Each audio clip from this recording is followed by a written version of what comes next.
Barnaby Jones will return next Thursday night at 10, 9 Central and Mountain on most of these stations. Word Balloon is brought to you by the League of Word Balloon Listeners.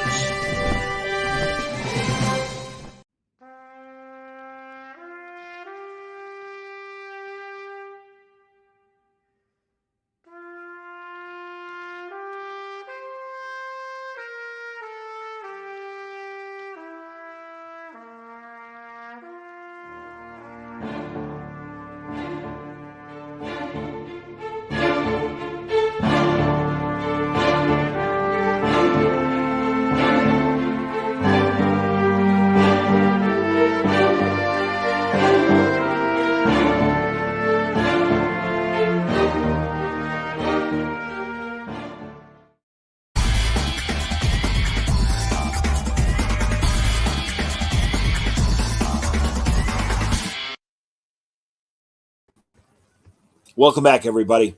Time again for Word Balloon, the comic book conversation show. John Suntress here. It's time for our usual semi-monthly update. It's the Bendis tapes, everybody. Brian Michael Bendis. A monthly, I think seasonally at best, but we try.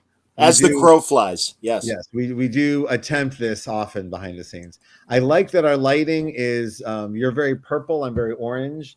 Yes. Very, I don't know. There's something John Wicky here. I like it. They complement. Yeah, those two complement each other. As if I remember my comic book color spectrum properly. Yes, you got. Yeah, there's very Watchmen colors on us today. Absolutely. Anyway, yeah. Very good to see you. How are you doing, John? Doing all right, buddy. Yeah, no, honestly, I was telling you off the air, and we'll talk a little bit more off the air later. But no, everything's going great. Had a great time at Terrificon. Yes. You know. And if I can plug right off the bat, you recording those panels and posting them is excellent. We've been doing a little bit of that at Jinx World, and I'm like immediately was mad at myself for not doing it before. Like and I both have had in our careers amazing moments on panels that we didn't record. Record them. I'm mad that we don't have them. They're lost to the winds because they're live shows, and then. All the ones that we've done together, I have, and you certainly, if you want them for your Discord or whatever, whatever group. Yes. Oh, of course. Hell yes. Brian, Jesus. No, but like I love now. I literally do some shows just specifically to record the panel. Like I just agreed to a thing at Rose City. Oh, I want to record that more than I want to be on it. Because that's coming up. What's the Rose City next week? Yeah. It's the Portland. It's the big Portland show. Yeah. It's been very good to us over the years. It's I'll be there. David Mack will be there. Matt and Kelly, who very rarely even do that show, so they're doing that show. Greg Rucka, David Walker, Mark Russell, Daredevil will be there himself. Charlie will be there. I've never met him. And I'll look forward to some pics of us doing stupid Daredevil shit. And it's a hell of a show. But what I love the most about it is it really does represent comics as a whole. Like it's equal parts the indie scene and the graphic novel scene and the superhero scene and the fans and the celebrity stuff. And for those who've been to Rose City, they know it's very Portland. Like half the floor is stuff that you go, why don't they do that at every show? Like just great fun craft stuff and cool stuff. So so come on down, and because it's a local show, people know that I often bring stuff from my house and just give it to people, like to just do giveaways and whoever asked the best question. And just a couple of weeks ago, I was at the grocery store or at the mall. Yeah, I was at the mall, and I was in London, and some guy comes up and goes, "Hey, I have your lamp," and walked away because I gave him a lamp 6 years ago at Rose City. Was it a like Marvel tie-in or a DC tie-in lamp, or no, was it just a lamp? It's a superhero lamp thing that we didn't want anymore. It's just something that ended up in the house. It's usually a lot of stuff that. Remember, what was the thing that was the black box of tchotchkes? I forget the name of the company. Oh yeah. Loot Crate. Loot Crate. The lovely people. And they had me on their comp list until they were no longer. And so I ended up with a house filled with, tchotchkes. Infinity Gauntlet oven mitts and things like that. So it's stuff that's fun to give away. I don't want to dispose of it. I want someone who wants it to have it. Absolutely. Isn't it interesting? I can't keep everything. It never occurred to me. And I had this guy on who has a blog, and he wrote a book about what they call peg toys. The stuff you'd see at like the drugstore or in the supermarket. Those cheapo toys and all the different promotional tie-ins to, hey, it's a Starsky and Hutch vanity set of a comb and a mirror. Why? I don't know, but there it is, that kind of thing. And that's what and then Loot Crate came along. That's what that stuff evolved into, was the Loot Crate. The Loot Crate was a little more advanced fan service stuff. I mean, it's like really inside. Like I have my Matt Murdock business card holder. That's not something you're going to get at Walgreens. You know what I mean? I understand. No. That's what I'm saying. They evolved into a smarter, more narrow focus of, no, this is what the fans would want. I told you I'm losing weight, and I can't wait to get back down to my weight where I can wear my Firefly t-shirt that had the ship on it and Chinese letters on it and stuff. Oh, it's so fantastic. I love it. For those, this is a great feeling. And it's, I will say, for those who know, I was much heavier years ago. And and for years though, there was clothes that my wife had just switched out. Like, you're never putting that back on, buddy. And other stuff that it wasn't, like my Beastie Boys jacket. Like the day I could fit back into my Beastie Boys jacket was very exciting. So that sounds like my buddy Mike Greenberg from ESPN. When he was a kid, he got this leather jacket and all the Ramones signed it because he grew up in Greenwich Village and stuff. Wear that? Well, he did at Ramones concerts with pride. And I'm sure he Simonized or whatever to make sure that it's protected. Lots of lacquer on it, I would imagine. No, my biggest one was years and years ago, decades ago. Nancy Casada gave everybody working on Marvel Knights baseball jerseys. And I got one that was appropriate for my size at the time. Sure. And which is similar to where I am now. But then I swelled up and I swelled back down. And then of all the miracles of miracles, I got a call to throw out a baseball at a baseball game, right? Even though I've never held one. This was last summer. And then I went, oh wait, I have a baseball jersey. And then I put it on for the first time ever in my whole life. And I realized, oh, this would have really hurt my feelings if I had not lost the weight. This would have been. This would have been This would have been that kind of little coat. You would have been Tommy Boy, man. Yes, yeah. Been there. I say that as you know. Come on, man. I've been there too. I even had a worse one. It was probably the David Mack had a suit that he left here at the house. Just like he like that's how long we've been friends. Like I have some of his clothes here, right? And we had like matching suits from a wedding or something that we went to. And then one night I needed to wear a jacket to something and I wasn't paying attention. I pulled out David Mack's jacket and it did not fit me. And I thought it was my jacket and I had a full like physical reaction to little man, big man in tiny coat is only funny if you know you're doing it. It's not funny if you're. Oh no! Yeah. Oh no! It's a rude awakening. Oh yeah! I'm going to the men's warehouse. I need a new jacket. We're not fat shaming anybody. Both big boys, and we're just letting you know, be healthier if you can. That's all we're saying. I had 100%. To lose the weight for health. Hey, you do too. And I mean seriously, and because it was around this time of year, maybe a little later in the fall, but I think of old buddies like Tom Spurgeon that aren't with us anymore, and that's what a sweet guy and really a guy. And it bums me out every year that he's not with us anymore. And, there's a guy that I would, and actually, again, for a while was able to take care of himself. I remember when he slimmed down about 15 years ago or so. So it's tough, man. It's a struggle. It is a struggle. And we were literally just off the air talking about, the struggle continues. It's a struggle. That's it. That's all I'm saying. Anyway. On to nicer things. Yes. Sure. Hey man, so this is cool. We're going to talk about Joy Division and Joy Operations. Joy Operations. Joy Division, of course, they find Joy Division is an excellent band. For this one, sorry, buddy. think of Sade's Smooth Operator. Yes. Joy Yes. Operation. There you go. That's the thing. I hear it from other people. Fantastic. The final chapter is coming out in just a couple of weeks. Yeah, no, we got a couple more issues to go, but we're in our second volume of Joy Operations, which was a sci-fi book co-created by my friend Stephen Byrne, who has a new Marvel book out today with Miss Marvel herself. And Stephen is an outstanding comic book creator.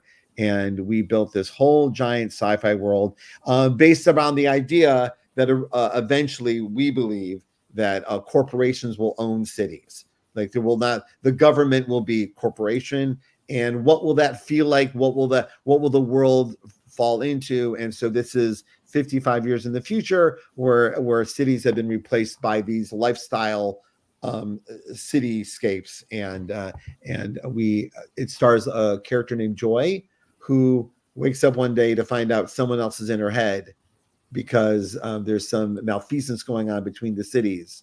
And Joy and Hampton, the other person in her head, are going adventures together to make the world a better place.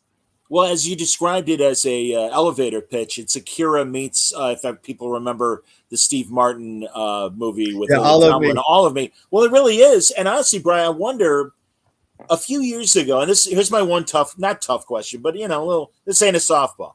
Because, well, no, really, like years ago, there was a situation when you were writing Ultimate Spider-Man that you introduced Jessica Drew. And you said, in that case, it was different science fiction, but you said, I believe, if I remember correctly, she had Peter Parker's DNA, but they just reassembled it as a woman rather than. And they messed with it. Yeah. And Jurassic Park science at best. Yeah.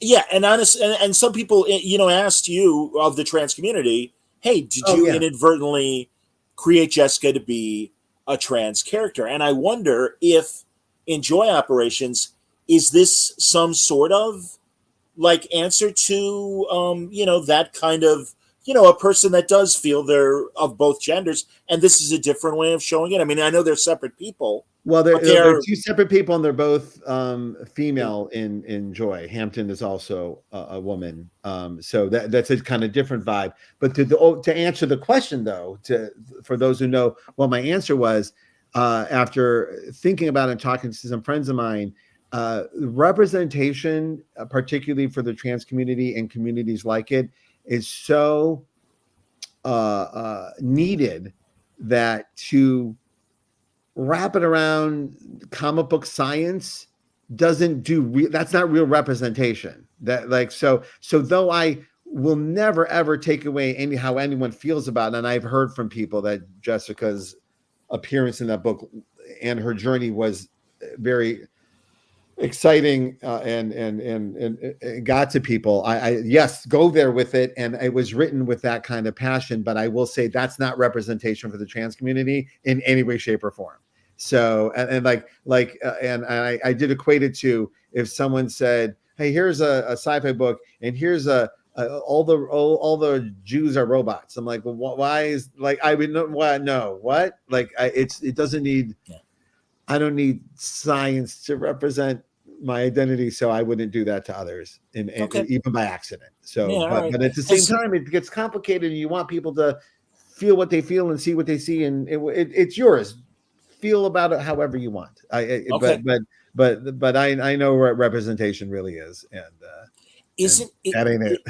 Well, I understand, and I really do appreciate again that it's this futuristic world where corporations are taking over. It is so funny. Because you know me, because of course Grandpa always gets on the rocking chair and starts thinking of the old days. And I remember in the early 70s, all those post-apocalyptic, there were 20 days after World War III nuclear waste ones. But then there were also things like Rollerball, where the corporations have basically taken over back then. And, and also another one that I am just blown away. I think it's a Universal movie. Do you remember Colossus, the Forbin Project? I don't think I've ever seen. I've definitely seen Rollerball, both versions, and I don't. Let's not talk about the Chris Klein one, but yeah, that was not. No, they literally just repeated the "How Did This Get Made" for Running Man. It's on the podcast. Really? Did they just talk about it? Episodes. I'm gonna have to listen to that. It's a tremendous episode. So all right, good to know. So it's fresh on my mind. But, sure. No, talk to me about Colossus. Which one is this? Well, it's funny because it really is about a supercomputer that they programmed to keep the defenses up during the Cold War, and it's Eric Braeden, the German actor who's in the third Planet of the Apes movie, and he's in The Young and the Restless. He's been Sure, Victor. I know exactly what you're talking about. Yep. Yeah, for like the last 45 years or whatever. And he's the good guy scientist. And Susan Clark from Webster's mom, is the romantic interest, but she's another scientist. And ultimately, it's like Skynet 15 years before the Terminator, and Colossus wins. And basically, it's like, all right, I'm disarming both sides, and you will now work under my control because you cannot be trusted, blah, blah, blah. And it's funny that, like, again, the more things change, the more they stay the same. But it's a little bit of both. It's these ideas keep getting revisited because we're evolving around them, and now some of these visions of the future actually become our future, and then we have to like examine that. Thank you, Ethan. And but so you'll find like people revisiting ideas like Terminator is the Matrix. It's the same idea Sure. being revisited 20 years later, 30 years later, because we've evolved into a space. Even watching the new Aliens movie, which I absolutely love, which is as retro as it can be, but the genius of it is it doesn't feel that way at all. Like it really feels like it's speaking to a future of sci-fi, and that's kind of cool too. So that's good to hear, man. I think about this all the time, like these ideas. And like you come up with an idea, a lot of time for me, it's based on something real that's happening. Like there are some companies that are just buying up real estate, and you can feel they're getting ready for it. They're designing the way they want to sell the world, and so you're like, all right, well, what's that going to do? What's that going to do to this world? Not what would that do to the 1950s world? What would that do to this world? And it's worth examining. That's cool. No, and really, again, I appreciate. Comments. Where you again? Okay, sorry. What's that? I always forget there are comments rolling in. Oh yeah, no, and we'll get present. Anyway, yes, indeed. Here, let's see. Here we go from Joshi. It's great seeing these pieces in connection with each other. It's like Huxley writing to Orwell, comparing their books. Sure. If only, but thank you. Yeah, well, no, yeah. but hey, come on. I mean, it's a common trope, but again, it does change as our society changes, and it does. And we're men of an age where we have to realize that we grew up with a sci-fi that was already retro, and then we became young men in the birth of Star Wars and Spielberg. So that is a genre of sci-fi that almost overwhelms our upbringing, right? And then of course there's all kinds of different kinds, but it's hard to even describe to people how once Lucas and Spielberg took over, it was everything. It was Steven Spielberg presents or forget about it for a lot of things. True. And then you can even feel their hand in things like Buckaroo Banzai. You can feel like it's all part of this language we're telling. But then I'm so lucky, my 11-year-old son, who's 11-year-old version of me, are reminding me, that was 50 fucking years ago. Like that's a lifetime. I think I even told you on this very podcast. Like I teach at Portland State, and I love teaching. It's one of my favorite things to do. We're starting up in the fall in just a couple of weeks, and when we start talking about story structure, I always bring up Star Wars, the original Star Wars, because everyone's seen it and it's an easy one to break down to the 3 acts. Lately, though, I go, let's break down Star Wars. And then someone goes, I haven't seen it. And I go, who here hasn't seen Star Wars? And most of the class had not seen Star Wars. Oh. And I had an old man moment, and I go, why? What? Like, and then someone goes, I'm 19. It's a 45-year-old movie. I'll get to it. I just haven't gotten to it. I'm like, that's fair. I got to go put my head down. Of course. Yeah. God, so, but it reminds me that it is us writers in the moment have to keep reaching forward because this stuff falls into the past. Well, but looking at it. I understand, but also I guess they don't have basic cable anymore. They probably don't. They're all streaming because, my God, I think second only to my cousin Vinny, the Star Wars, 9 movies are just constantly on TNT and Are they FX. really? And, Because oh my God, I yes. cut Oh cable my years God. ago. I understand. I'm apps only. Yeah. No, and it's on Disney Plus. They sit there on Disney Plus. You can watch them anytime you want. Oh, sure. Of course. Literally, Ray's first movie, The Force Awakens, came out in 2016. It's 8-9 years ago, buddy. Right, so they were kids when that came out, and That's their Star Wars. likely their first Star Wars movie. Absolutely, two old men talking sci-fi. Anyway, yeah, but bringing it back this to really is what's in my mind as I'm thinking forward to why we do books like Joy Operations or Phenomena or something. Well, and also, but like as far as a comment on the retro sci-fi that we grew up on, the cities were always presented as utopias Or devastation. Yeah, or devastation, and it was and when it was a utopia, it was something you could trust, or it was utter chaos. It wasn't as much of, like I said, Rollerball is a weird, interesting example in the early 70s of corporations taking over, and I do think, given also the ineffectiveness when we see Congress talk to the social media people and AI, and they just got the white paper on AI. Here's a 5-paragraph summary on what's going on with AI, Senator. What? Oh yeah, right. yeah. What? We've had those in our face our whole lives where this guy hasn't read what he's talking about and is on C-SPAN. No matter what the subject, it's so frustrating. Yeah, there's a camera on you. Take 10 minutes. Prepare. Anyway. So anyway, but no, I appreciate that, and again, Steve's art's amazing. It really is fantastic. Oh no, wonderful to work with. Just such a delight. And but these are the thoughts that are in our head as we're creating new stuff and reaching for that. And also sci-fi is something on this very podcast I've talked prickly about the genre. It's for some reason the genre I hold.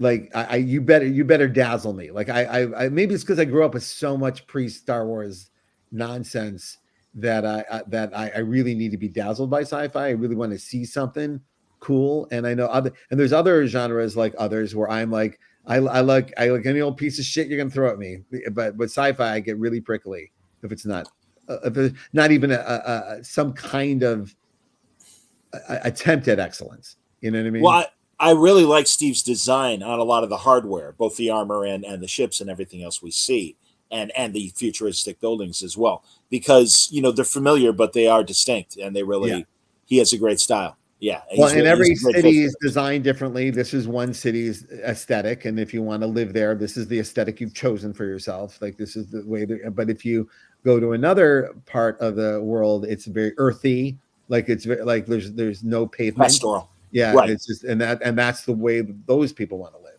So or you find out they may be stuck there. So is the 4th issue that's coming up in just a couple of weeks? Is that the end of this arc? Is there? This storyline. So we got to do like the first Joy operation was a lot of big reveals, and then something huge happens, and then I kind of like wanted. Then it occurred to me that the fallout was more interesting than the actual thing. So this second volume is the fallout of what now. All right. And a lot of my favorite stories that I've ever been told had a what now to them. And so that's what we're doing at the moment. Yeah. We're finished all up and even not to switch subjects, but even last night, I just put to bed the 3rd volume of Phenomena, which is the book I'm doing with Andre Lima. And at Abrams. Yeah. Been one of my joys. Here is a foreign edition of it. But this is Andre Lima Araujo's excellent artwork. Wow. And we're published all over the world now with that thing. We got like 12 to 14 foreign publishers on it. I'm just so happy that it's found its space. That's a miracle. Yeah, that's great. It. Yeah. So when is 3 coming out? Next year, I think next spring. Okay. Yeah. That's how long it takes. They literally. Oh no. Ship them off to China, and they ship them on back. So, I understand. Yeah, it's Abrams. I mean, it's Abrams is really, I'm thrilled with all the genre stuff that Abrams has leaned into in the last 15 years. I think it's great. I'm thrilled to be published by them. It literally feels like an honor. And I'm also honored by whose company I'm keeping, like Marjorie Liu's book, Night Eaters, and Alex Ross's FF. These are the books that we're kind of lumped in with. And you don't That's always right. control the books you're lumped in with. Right. That's a problem, but sometimes you're lumped in with people like, I would rather not be lumped in with that person. But in this regard, I'm thrilled beyond measure. And Can't Charlie Kaufman, who's someone you should have on your show, because say he's got again? Charlie Kaufman, who's the editor. Oh, sure. Abrams. Yeah, I would love a to. long history with DC Comics. Yes, I know. And Denny O'Neil in particular. And I know he was Denny's guy. He's the one doing all those cool Marvel books at Abrams, like those the Marvel postcards from the 70s or the black light posters. Oh man. Yeah. If you have his contact info, I'd love to talk to him. Yeah, I just met. I don't know if you guys, ships bumping in the night, but Greg Greenberg, the old Marvel editor from the 90s. Okay, never met him. I know the name. Never met him. And you likely heard my panel with Ralph Macchio and Macchio or Macchio. I always saw Macchio. You know what? Macchio is the way it's been told to me in New York. And after listening to, thinking it was Karate Kid my whole life, I switched to that. But I hear it from both ways from everyone. Yeah, so. Yeah. Well, I literally believe I asked him 20 years ago and I forgot the answer. Well, yeah, Glenn's like, hey, if it's okay, I want to be on Ralph's panel. I'm like, yeah, okay. And That's awesome. and I'm like, I'm thrilled that Ralph is out. Part of the stuff he kind of retired for a while from all that, and particularly when we were working together, he was not a public figure. So I'm thrilled he's out there. He's a fascinating person. So, well, he knows people who don't know, Ralph was the editor of my first 10 years on Ultimate Spider-Man, and a really big part of why I didn't mess it up. He was there with this long giant history with Marvel already as a writer and an editor, and he was really there to help me and Bagley find our way. So he was assigned to us, and I know that I was an annoying little pit bull his entire time there, but he handled me perfectly. So that's good to hear. He had great stories about assisting Denny O'Neil. Yeah, and it was did Ralph talk about Jim Shooter at all? No, actually, he didn't. Should I? Is that a hot button? Mm-hmm. All right. Well, because honestly, he's like, oh, I'd be happy to do it again. I mean, that's honestly, man, that's the best thing about doing Terrificon consistently. Mitch Halleck, everybody knows. We just did a broadcast actually right before recording this broadcast. Yeah, was that a sincere offer? Was he? Yeah, of course it is. Right. No, he really wants you to come. And I told him, we were talking earlier this week, and I'm like, well, I'm talking to Brian on Thursday. I'll definitely ask him. And it was great that you were in the chat. No, he for everyone listening, if you didn't hear the previous show, Mitch asked Brian honestly to come next year to Terrificon because it's his 10th anniversary. And frankly, Mitch is doing me a solid, and I'm going to have a Word Balloon 20th anniversary panel on the show. And it's like, well, it'd be a no-brainer if, my guy would be, there like we've done before. That would be great. Oh, then I'm hosting your panel. That's or whatever. Well, no, you don't host your own panel. No. They want you to do your thing, but I would like someone to. I would at least like a few of my friends. Like for instance, this year there were a bunch of people I could have had, just in a group. Not fet me or anything like that, and they don't have to pray to me or anything. But no, just in terms of no one being said on the pray. show. Calm down over there. But you know what I'm saying? It's just how have podcasts evolved since 20 years ago? What do you think of podcasting these days? I mean, again, I love it. I remember 7 years ago when people are like, yeah, maybe that's the saturation point for podcasting, and I'm like, you guys have no idea what you're talking about. Same with comics. Well, yes, exactly. We got to save comics. Comics are dying. Yeah. And again, hey, man, I'm with a lot. I listen, I think the price point is very hard to swallow a lot, and something has to be done about it. But I also love the fact that the garden has flourished beyond the big two. And I think, it's amazing. Isn't it amazing? Yes. It's amazing. Yes. Yeah. And that's the thing. I was looking at something, I think from 9 years ago, some catalog, and you couldn't even recognize what we've evolved into. It's fantastic. Yes. Yeah. I mean, the plus side is there's a lot more doors are open for a lot more voices to do what they want. And, even teaching, I got a sense that this was coming. Like you could like it comes in waves, and I know it's very anecdotal, but like we often ask the students like why they're here, like what do you want to do, and none of them have wanted to do superheroes for a while. Like none of them are interested in it. No, they're not against it. They're just, that's not why I'm here, right? And you're like, oh, I wonder what comics are going to be like if this is going on, and the Barnes and Noble YA wall is there with Raina and all of those beautiful books. Like what that generation will come into the space with is fascinating. We're kind of here now. We're at the beginning of that next step, and it's nice to see the market kind of evolving with it to open all those doors. Now the bummer is, the only downside is there's a lot of product, a lot of people making a lot of stuff, right? Yeah. Some of the publishers I work with put out an enormous amount of material, and so a lot of authors are still kind of like, you're basically still in the self-publishing mode. You got to go out and sell it yourself, like all of us do, no matter where you are in your career. You got to go hustle it yourself, because that was yesterday's news, and you gotta get out there and hustle. So it's something I try to remind every creator, because it's kind of can feel heartbreaking, like to go out like buy my book, please. But at the same, but you gotta do it. You gotta show people why you did it and where you're coming from and what's next. And yeah, so I'm rooting for some of my fellow creators that don't have the impulse to get on a podcast and talk about their stuff to do so, because I've seen some people not get a second book because they just didn't have it yet to come out.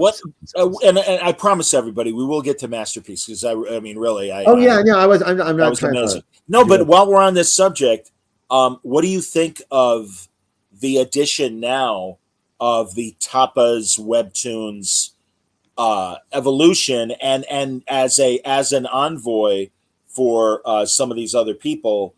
Again, it's another way in. Oh, and I would, if I was breaking in today, I would be all over that business. I'm like, oh, there's a place I can just throw my shit, everything I think of. Absolutely. That we a lot, and a lot of our friends that ended up finding their way, they were doing that. Like, okay, there was no webtoons, but I'm going to make a zine. What is some of the webtoons, if not my first impulses as a creator? Here they are, right? Yeah. Or they evolve into the space that creator only wants to be, right? And there are certain creators that have no interest in what we would consider traditional publication. They don't get that juice of seeing their book on a shelf. Like, we're of an age where, like, and it's not even an age thing. There's some people want to see their book on the shelf, and some people don't care, and that's totally fine. They just want to tell their story, right? Webtoons has been an excellent partner to like the university spaces. Like, they come in as part of my class, they come in and they give a seminar like for free. Like, here's the tools, here's how we use them. Wow. And are they saying, are they saying if you want to like it, delete it, like, and that really, every semester we take a class, and they come in and they Zoom with us and show them how it's done. And it allows the students, just like, what's great about it, like Kickstarter, like, you don't have to wait for anybody to reject you. Just do your thing. Like, don't worry about it, and like, if it doesn't work, it doesn't work. But you don't have to worry. You don't have to wait for someone to bequeath you with a deal, and I think coming up, I wonder how interested I would be in the things that are interesting to me now. You know what I mean? Like, I wonder if being traditionally published would be as interesting to me. Would that matter? Yeah, I understand. No, you're right about that. Again, it's well, again, that's why I podcast. And so, but exactly. But think for a young creator, like, okay, coming up in like 1988, right? There was a handful of independent publishers and the two mainstream publishers, and one monopoly of there were two distributors at the time, but it was pretty much a monopoly. I know Capital City and Diamond, for your olders, don't hit me. But that's it. Those are the lanes, right? And you could do self-publishing, and you could create a zine, and you could there are things you could do, but all of these things kind of combine themselves into what the digital presence for a creator would be today. Go make a mess, put it online, see if there's an audience for it.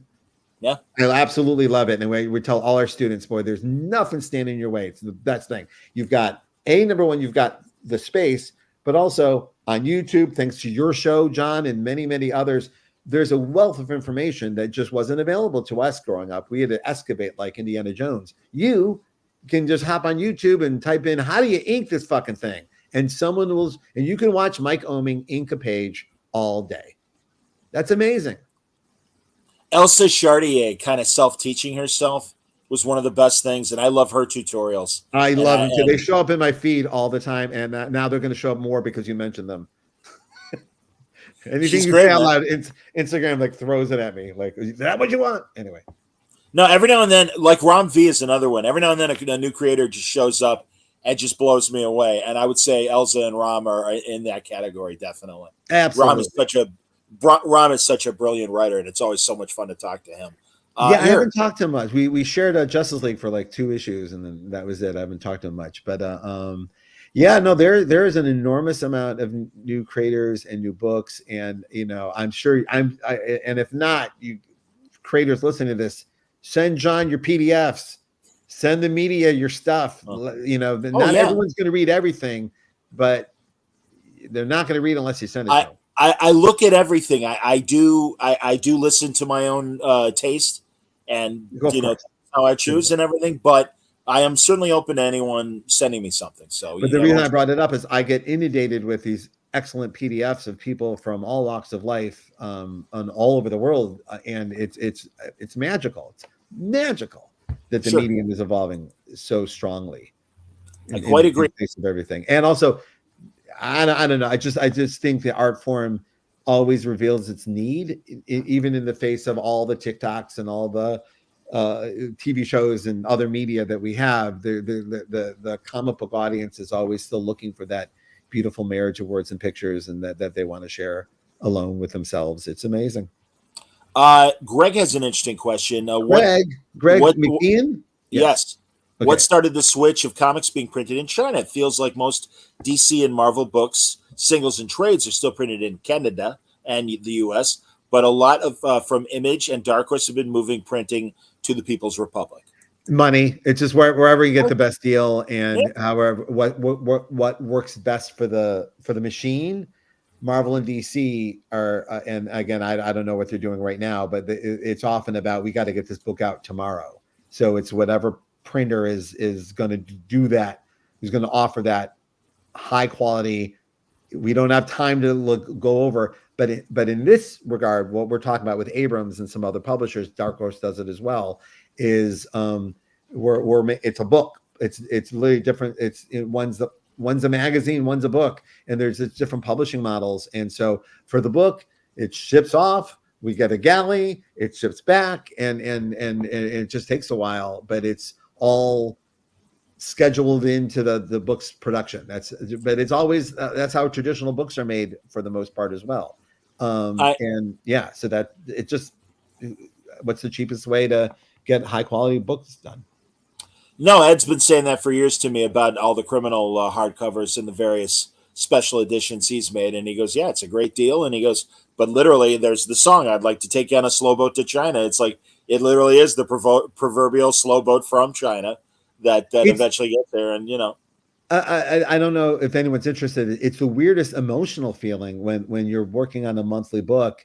And I remember there's sometimes where I like the book is shipped and I thought I was still working on it. Like I remember there was an issue of Naomi. I went, oh, I know what, and then the book showed up. I'm like, oh no, I can't rewrite it now. Oh, funny. But that's how quick the machine turns. Oh yeah. Whereas as I just said, we just put book 3 to bed for Phenomena, and off it goes, and I'll see you in the spring. And it's a more relaxing feeling. Like I can live with the accomplishment of just finishing it without worrying, and then later compartmentalize the reaction to it or and you know what I mean? So it's nice to just sit with the moment of it's done. Yay. High five everybody and go work on something else and not worry about the other part yet. So it's very strange.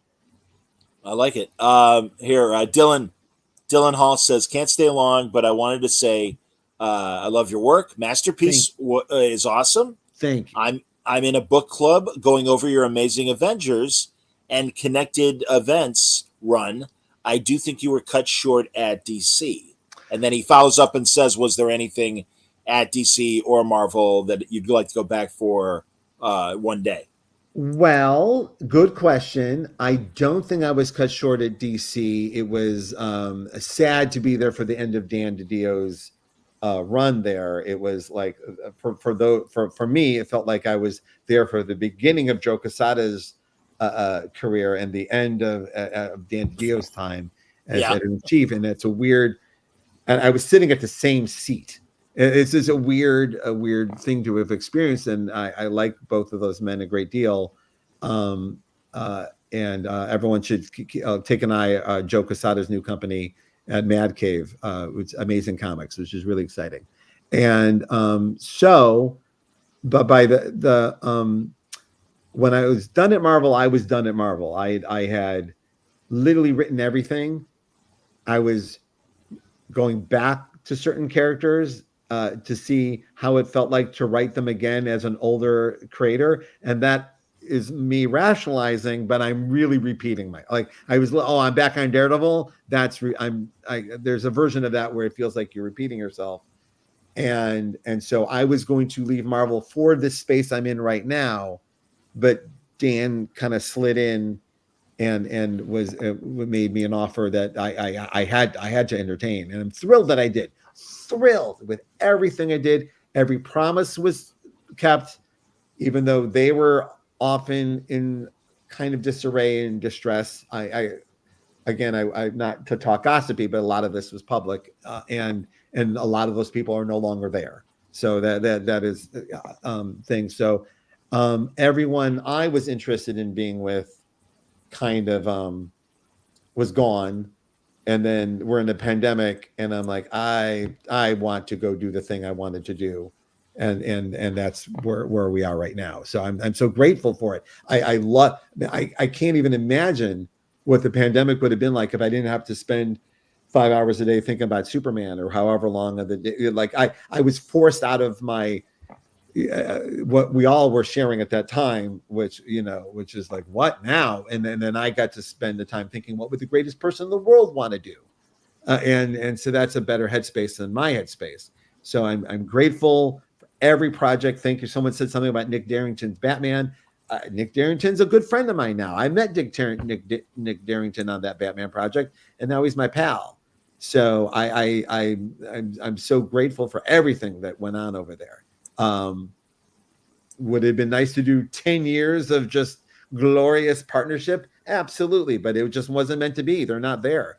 Warner Brothers is a dicey operation. So I mean, you can Google it. This isn't me. Their stock is in trouble. There's the look at what happened with the baseball stuff. It's a weird company. It's not every company is created equal. They're not, even though they all look equal in the eyes of the media, they're not. The difference between Disney and Warner Brothers is insane. It's incredible what the difference is. So yeah, so there you go. I'm thrilled with everything that happened, but I am exactly where I want to be at the moment. I only have thoughts related to creator-owned projects and working on adapting what we're doing at Amazon, which is a big part of my day at the moment. And so that is a gift beyond measure that I can sit back and enjoy, everyone enjoying, particularly the Marvel stuff. It continues to be in print. They just announced 2 more omnibuses of our stuff. So I don't have to do that. There's a new audience finding it all the time. And then this is all high class bullshit. And I apologize, but this is just where I am at the moment, where you're reading my Avengers run with a bunch of people. That's amazing. Thank you. That is incredible. I'm so blown away by that. So you go do that. And I'm going to see if I can create a new genre with a friend of mine. Like what a gift that I have. And wouldn't I be stupid not to try to swing for some fences while I'm able to do so? And in the meantime, I am under contract at Marvel. They are taking care of me. So I get to enjoy it all at the same time, if that makes sense. It's very strange because I know there's other creators that they leave this space and they get super cranky about ever having been in it. They've been on this show, and I'm at the moment, I feel just gratitude beyond gratitude for all the experiences. I'm sad that DC didn't get to do what it wanted to do. Like I'm sad that Dan didn't get to do his timeline, which he brought out. Yeah. We were all very excited to see if he could do his tightrope act, and he might have been able to pull it off, to be honest with you. But who knows? When he revealed a lot of the details, there were a lot of things that were very intriguing. And I was in meetings with him. I had a very nice conversation, and I was pleased at how much he did reveal about what he wanted to do. Because some of that, sometimes you don't get those stories. Sometimes they don't want to, and there's NDAs and all that stuff. But there was stuff at Marvel that we worked on for a long time that no one saw it. It didn't land. Like, go ahead. No, well, I was going to say, ironically, I don't know if you heard it yet, but we did that Daredevil 60th anniversary panel. And I was so glad because initially I didn't see David on the list, and Max shows up. I'm like, Dave, excellent, man. This is great. And so obviously he talked about his time with Joe, his time with you, and a really interesting stuff about, and I remember because we talked about it, Daredevil End of Days, and what that was going to evolve, where that story ended, and what was going to be the next chapter following and stuff. So, and that was you, obviously, Mac and Sienkiewicz and everything too. Right. And like perfect example of what I love to tell other creators, to the audience, that's just maybe another book we did that we really worked hard on and gave it our all. Behind the scenes, that was one of the great moments of my career. That book, writing Daredevil with my best friend for our two heroes, with Alex coming in on covers, and for it to not only go well, but to be we liked everyone more when we were done, which I like in show business. Sometimes you go, oh, I should not have opened this door. And, but in this regard, it just was one of the most warm, beautiful experiences, all wrapped around the violence of Daredevil. And it's quite magical. So, yeah. And we were going to do more, and the wheels didn't line up the way they were supposed to. Sure. Yeah. No, I get it. I will say sometimes, and there's other times where I go, no, that's it, we're doing it. And other times you go, no, I don't think we're supposed to do that other one, or we would have done it. You know what I mean?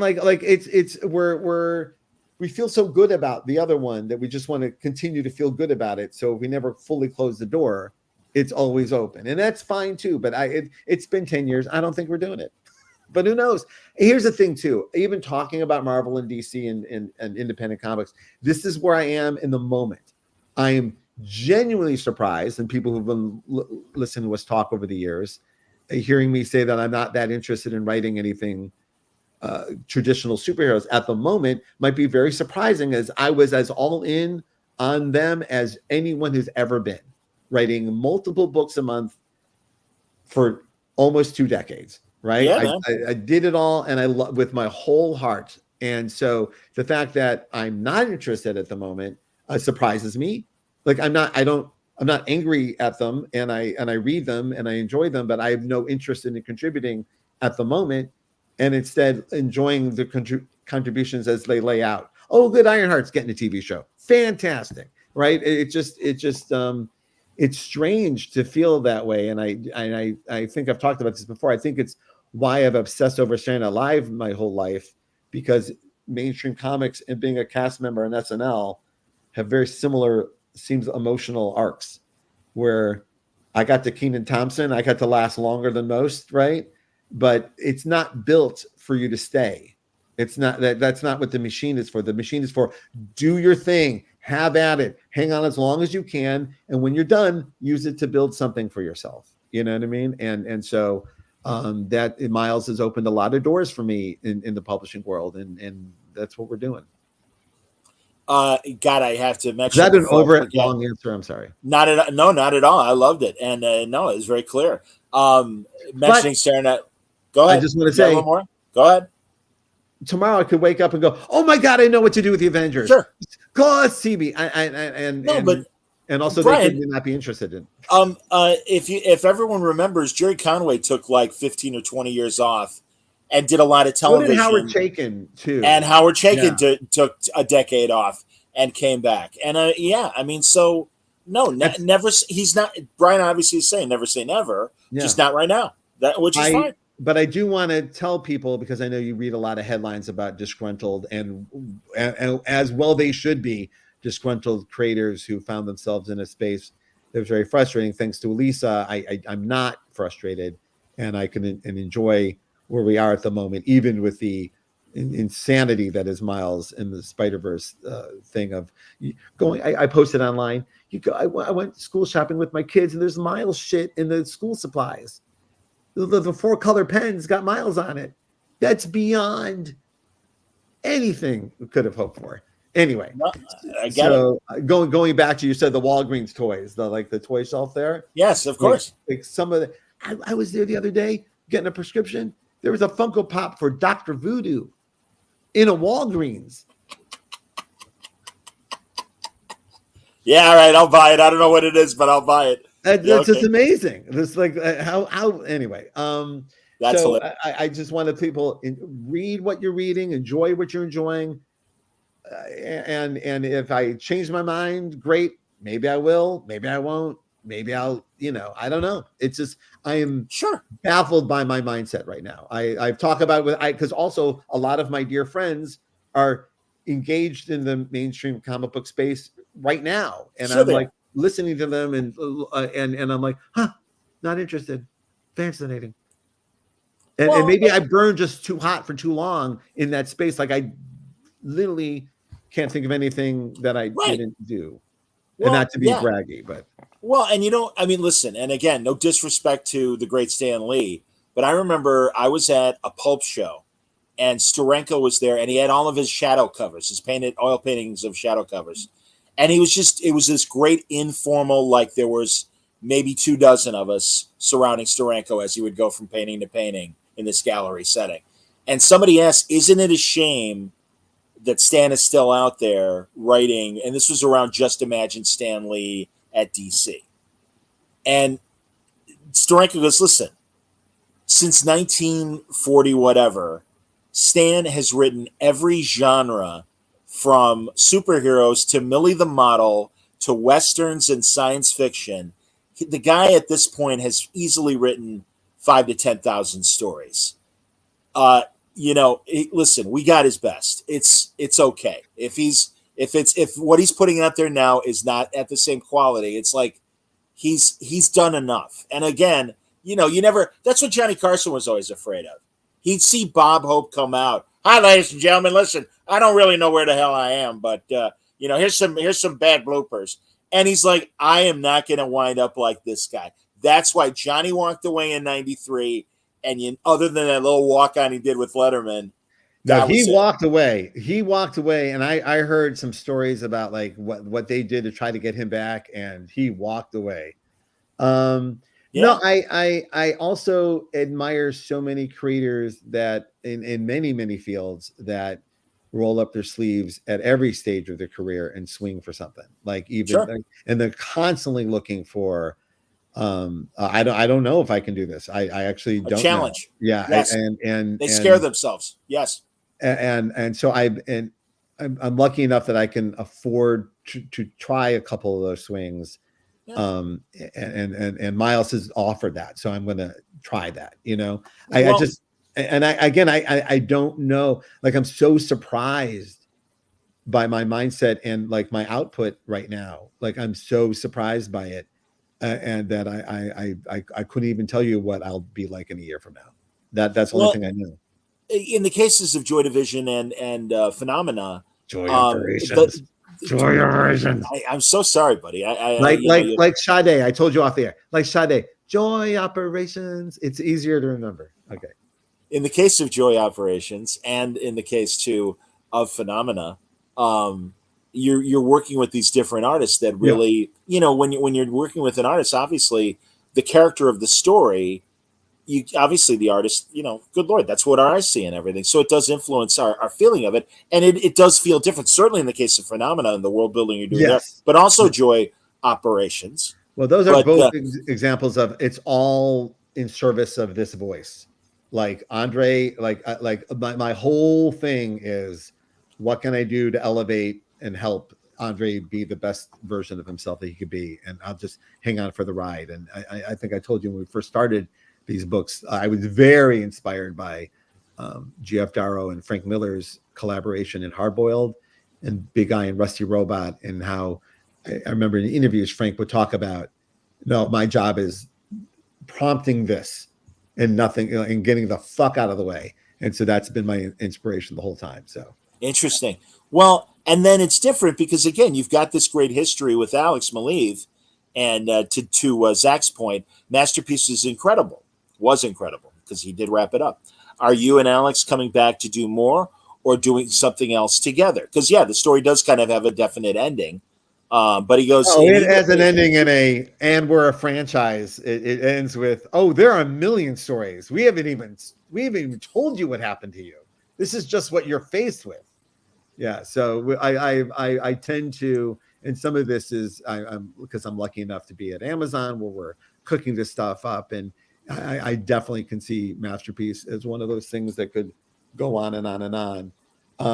I am for thank you for those who bought it, and we're so thrilled. It does represent our 25th anniversary together as creators, and it was among the most fun I've had with him because we both felt that there's parts of this we know exactly what we're doing, and other parts were like, let's see what happens. And part of that was Alex reinventing his base style in a as he described, and a lot of creators go there to an Alex Tothian, like, let me see if I can break this down into shapes a little more, right? Now, these covers are obviously beautiful oil paintings and such, but the inside of the book has him breaking down the interiors a little more than he had before. So if you compare it to Daredevil, it's very different. But like the shapes are there, but the rendering is very different, and I'm very proud of him. Well, and Zach went on to say he really loved Paragon. Yeah, no, that if we swing around for another shot at it, it's going to be the Paragon solo story, like Masterpiece presents Paragon. We have it's the character that we had the most fun with, and that inspired the most note taking and backstory. And like I did this for the ones as well, where I'm like, how many comic books did his run last?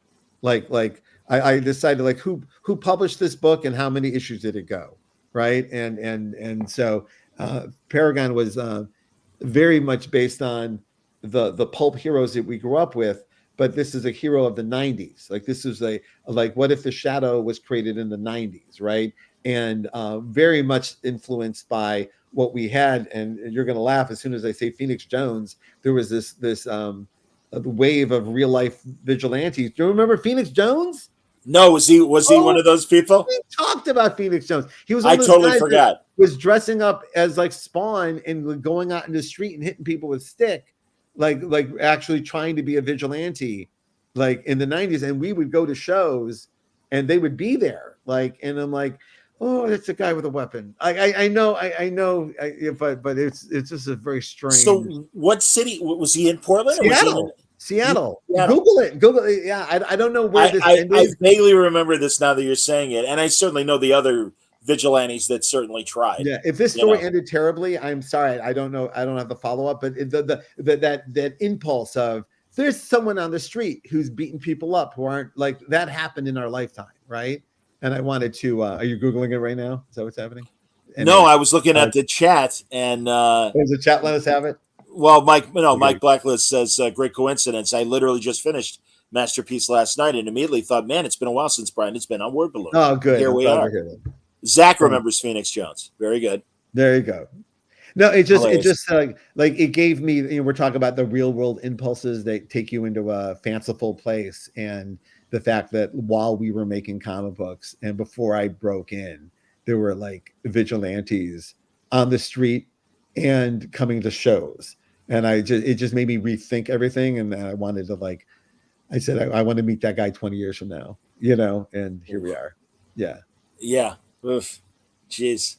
God. Mhm. Can you imagine? Because, I mean, they kind of try to play it up in things like, obviously, Dark Knight Returns. And I loved William Cresson, Black Lightning, on the CW, that it really was like, Black Lightning as Dark Knight Returns, essentially. And that he was just, like, bent over the sink just in pain because he's a middle-aged hero, man, and he can't do it anymore. And it's like, no. And so can you imagine, like you said, 20 years Phoenix Jones? I remember, I might have said this on the show, but I remember like when I was a kid and I read Dark Knight Returns and the fact that Bruce Wayne was 55 years old, I'm like, oh, that's the craziest idea I've ever heard. 55 years old and he's trying to run?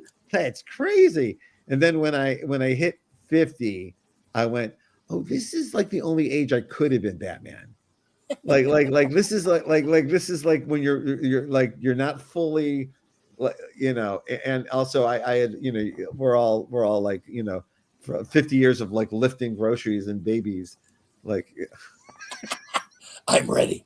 Where is she? All right, Phoenix Jones updates from Zach says he apparently retired in 22. Josh says I believe he was arrested for selling drugs. And James says, wasn't he accused of being a drug dealer? Yeah. Okay. Again, I'm not. Who knows? I'm just now the idea that there were vigilantes in our midst. Yeah, and apparently Zach's saying the rails sometime. Yeah. No, this is all right. We need to talk to Amazon and develop the Phoenix Jones story, or something loosely based on Phoenix Jones. There's some cheap ass Hulu doc coming with this shit, and you can see Hulu doc. Yes, there's some Hulu doc. Anyway. That's hilarious, man. We were just saying, it was weird. Like I remember, like, hey, do you want to meet him? And I went, I don't think I do. Yeah, I don't think so. Yeah, I remember having like, yeah, no, wait, do I wait? Like, the reality of what's happening, But wouldn't it have been interesting to put that kind of character in Powers? I believe there is some Phoenix Jones inspired feelings in Powers. I'm very, very hard pressed to think that did not enter this space for sure. Sure. Because I'm so into looking for real life inspiration, and it's right there, right on the street. I couldn't not think of it. Well, I really enjoyed Masterpiece. I thought it really was. Thank you. Absolutely, man. We really pushed ourselves to try things, and it was I don't know, it just meant a lot to me, and I love him. And while we're at it, where did I do it? Hold on. That for while you're looking, that trade comes out in January. Everybody, Masterpiece. Oh, great! Hold on. So I'll, again, I did my solicit homework to see. Look at this. What do you got, son? I got the Marvel. Oh, those are the Omnibuy? I believe. Wow. The art of David Mack. These are absolutely beautiful books. Yeah. There's just some of my friends' books. I am. Yeah. For those who like to hear this stuff, I've written a lot of the text in these books, but I'm not promoting them in that way. It's literally just me telling you how wonderful they are and how proud I am to be associated with them. But these are, as you can see, these are good looking books. I was really surprised. They're like passion level. So yeah, anyway, they're about Alex. It's a stunning art book, and I love art books. So I'm interested in these painted covers. And I assume that's still Alex, correct? Yeah, it's all Alex. Yeah, that's what I figured. But tell me about, because I love this, and obviously, again, the book's called Masterpiece, so it evokes that oil painting kind of beauty and everything. But then I really like this cover for 5 and 6. Tell me about the photo choice here and everything. Well, it's not a photo choice. It's a painting, but it's photo reference for sure. I see. And so what you're seeing, you can, if for those who want to see that first cover was actually originally the third cover, and then it came in and I went, oh shit, that's the cover. And then I had to have that, hey, can you see this as the first cover without insulting what was the first cover? Because it just, I'm actually, not to go too deep into the weeds, but our editor Daniel Chabon also edits some other excellent creator-owned books. He's the editor behind Harrow County and other things. And when he comes to my class to teach the kids like what editors do, we go into a deep dive on Harrow County's development, like how what its original name was, and what they had an original name and original cover, and then it turned into the very successful Harrow County that ran for many, many issues. And they originally had an original cover, and then if you look at the cover to Harrow County #1 now, it's literally like a dead hand with no the skin of a hand just coming out of a box with nothing in the hand. You're like, what an interesting image. And that became the first issue image. And kind of when you see it, you know it. And based on that feeling of hearing those creators go through that, when this cover came in, I went, oh shit, that's our cover. That's the image. And it also, here is the image of a young woman. She looks very young here. And literally the hands of the patriarchy literally holding her down, and or trying to show her something. And then you cut to that last cover. It's the same girl, but there's been an evolution of character. She is now the owner of this book. She is now the star of her own story, and she's wearing the clothes she wants to wear. She is who she wants to be, and that's what she's learned over the 6 issues. So I love covers that can do that, and and this is where Alex shines. This kind of thing where like they're not just covers of a book, but they're also telling the story one by one. No, I understand, but it really, like, this is what I always, from an art direction standpoint, I always give it up to Joe Casey, because Joe is always, with a lot of his books over the years, really would do an evocative cover that really is like it just separates it from your usual, the usual fare that we see. And there's nothing wrong with the usual fare. Yeah, not at all. And often with a monthly book, you can't plan that way because you're literally doing every chapter by chapter, right? But in these mini series and events like this, you can really plan accordingly. And also, it's our book, and I love shit like that, and I love it when other people do it, and I want to do it. And sometimes we're really good at it, and sometimes we're not, but at least we tried. So that's the kind of thing I love. Am I remembering correctly? Because wasn't Jamie Rich an editor a long time on Powers? Wasn't he the editor? Oh yeah. And my editor on all my DC stuff. I was going to say, another person that left DC, and I was like, oh, I wanted to work with him. He's gone now. I don't want to. Well, and he and Philip Sablik and Jeremy Hahn just formed that new comic company. Fingers crossed. Can't wait to see it. Rooting for them. Yeah, Jamie's one of those people who's like keeps coming back into my life. That's cool. We were at Oni together, and then he edited Powers for quite a few years, and then we found ourselves at DC having a blast. Have you seen the change in gears at Oni? And what do you think? It's interesting because like my buddy Brian Volk Weiss is bringing back a lot of interesting IPs and making comics with them, and eventually will make new cartoons of them as well. Bikers from Mars, for example, and some of the other fun stuff from our youth. Fingers crossed, as long as everyone's doing business in a proper way and everyone's paying their bills, and and I know these people are now in charge, or different people. I want everyone to get their fair shake. It's the EC revival stuff they're doing. Yeah, that looks really good. And I love Jason doing horror, so I'm all in on that. So that's great. Yeah. Fingers crossed. That all of these companies are doing really great work. Obviously, Dark Horse is kicking ass. And again, another space I'm really proud of who I'm surrounded with. I just wrote an issue of Minor Threats for Patton and Jordan. So that's gonna be fun. But then I just read from IDW The Hunger and the Dusk by G. Willow Wilson and Chris Wildgoose. I think that's his name, because I remember that. I wish that was my name. Like you always want to. But boy, oh boy, did I love this book. And our Jinx World book club just did Echolands by J.H. Williams and Hayden Blackman and Todd Klein, and it is Dave Stewart. That book blew me away. I just absolutely adored it. So very cool. There's this really good stuff going on almost across. No, Does Elisa ever read the IDW Star Trek stuff? Because it's No, good. we're just It's talking good. about that with London. London reads a lot of comics, and he goes, "Oh, does Mom read this?" I go, It's funny. She only likes like Doctor Who as well. Like there's so much other stuff, but she just wants the show. That's great. And I Hey, bought man. her so many toys and Uhura dolls, and she just likes the show. Because honestly, Lansing and Kelly on their book, that's great. And then Cantwell shows up and is doing the Worf book.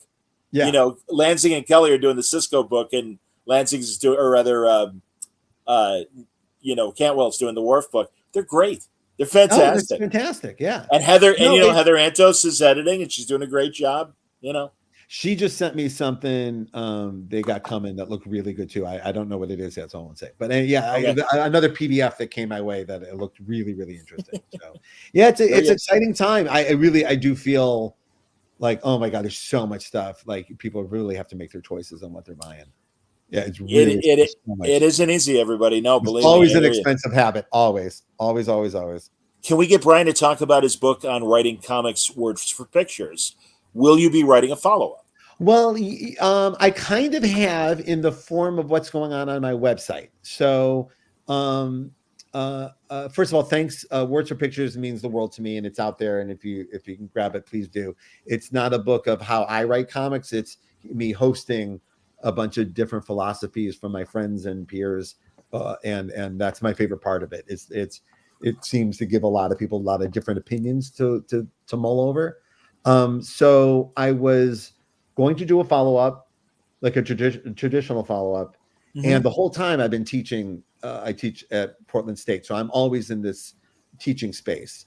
And then a couple of years ago, Substack came to us and opened up a door where we could like do whatever we want in the newsletter. And I'm like, oh, let's do this. And let's do what would be the information I would give in a sequel to Words for Pictures. Let's do it in the form of newsletters and or the interviews, media, and we're going to turn it into a podcast so people can have this information. So it exists on jinxworld.com, literally going now 2 or 3 years of classes featuring people from all walks of life giving their opinions and their what worked and what didn't work for them. And if you sign up, you get to be part of that class. You can be in the class as well and be part of the Discord. We have a Jinx World Discord, which is literally packed with people on their creative journey, sharing their creations with each other. Some people are on here tonight. I see their names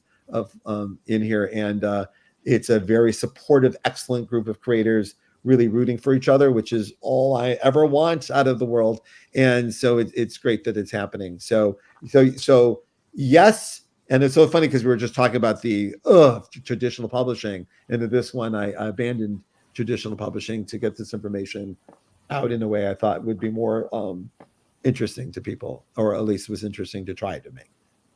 I understand. Yeah. And by the way, I got my dates wrong, everybody. The Masterpiece trade comes out in November. Oh, good.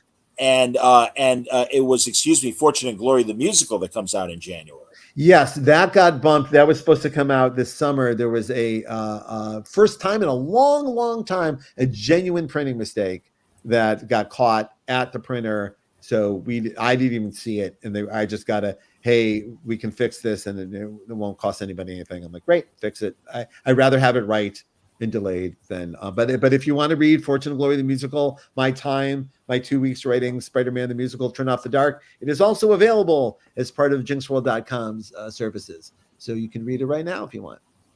There you go. The digital. Yeah. It's out by the, drawn by the amazing Bill Walco and another I'm so happy I got this done. This book itself, the one you have right up here, was on my list of things to do for so long. I was getting worried that I wasn't going to actually do it. And I hate that. And I'm like, no, I really, but just, I've got 4 kids and just like, when will I have the time? And Substack and their craziness opened the door for me to be able to do it. So I'm very grateful that happened. We are no longer at Substack. We left Substack because there's too many Nazis over there. So So we Yeah. are just hosted at jinxworld.com, so you can sign up for the newsletter. I know some people had real problems with Substack, so you don't have to worry about that anymore. You can just enjoy the newsletter with no worries at all. So That's great. Yeah, I understand, and yeah, you're not the only one that did leave the platform. Some people have stayed on it. That's fine too. It's yeah, kind of listen, it's that Elon Musk thing for me in terms of X, where it's like, and I hate saying X, but it's like don't. I was here before the assholes were, so I'm staying until they force me to I chart. can't. I left Twitter. I couldn't do it. And again, to quote my friend, everyone do what you got to do. It's fine. Everyone go their path. I have no judgment, but and I'm always also surprised where my line in the sand is with certain things. But with Twitter became unbearable, and I like Threads. I do. I like Threads more. I love it. If I may, I know I'm alone in the comic space. Everyone loves Blue Sky. All my friends love Blue Sky, and Blue Sky's fine. I love Threads. Threads has replaced what my brain needed out of Twitter, which is I actual information and a snarky thing every once in a while. That's what I no, want. I understand that. I'm confused. Because Steve is asking with the recent news about Paramount TV shutting down. Have you heard about the other network TV departments being in similar states? Personally, I love Poker Face on Peacock. I hope they stay strong. Well, I know that Peacock or rather Paramount just got sold. I don't. It sounded like they still wanted to continue with streaming and other things, but maybe not. But they have certainly been bleeding money. I mean, the only company doing worse than Warner Brothers is Paramount, I think. Listen, I'm sitting here in my house in Portland. I am not there every day, but I do have business in the space, so I do get updates quite frequently. I will tell you, having worked in on and off in movies and TV now for a while, going back to my earliest days at Marvel, it's hard to think of a time that everything was so vague and slippery. Like I'm talking about, like the space in which these things are being produced and made. It is all very weird. Like also, can you imagine a time where you're working on a movie that might get released, like a big giant movie? Maybe it get, there's a giant chance, like a small chance that any of these things don't get made. Listening to Michael Keaton just go, yeah, tough shit about Batgirl. I'm like, oh no, like that was. I gotta disagree, because I happen to be listening to a podcast where those directors were on talking about Batgirl with such passion. They were so excited to make this movie, and my heart was breaking listening to knowing what happened. It's so heartbreaking for no reason whatsoever. Absolutely, and then even more so, I think the John Cena versus or Wile E. Coyote versus Acme with John Cena in it. It's like that Written and sounds like. produced by James Gunn, Well, by there the you go, and way. that sounds like a bankable idea. I mean, that really Written, does. written and Sound like. produced by James Gunn, and they threw it in the garbage. Yeah, yeah. Well, It's and a again, bummer. or again, I mean, and thank God it found a home. But our dear friend Ed Brubaker in Batman Cape Crusader, thank God Amazon picked it up. I think it's excellent. Did you see the whole Oh thing? yeah, no, not to be braggy, but Ed was living here for a few weeks while they were prepping his show, which is filming here in Portland. Criminal is filming here, so my very lucky son gets to be the first child that ever saw the Batman show from Ed Brubaker and uh, J.J. Abrams, and I'm sitting there he's sitting there watching it. He's having a blast. He's like loving it, but like Ed's like staring at him like he's a test audience, Sure. For because for it Ed. freaked him out. He was absolutely, so it was For absolutely Ed. wonderful experience watching Ed and my son break down Batman. It was just That's great, wonderful. Yeah, man. I I loved it. mean, I really did. I'm thrilled.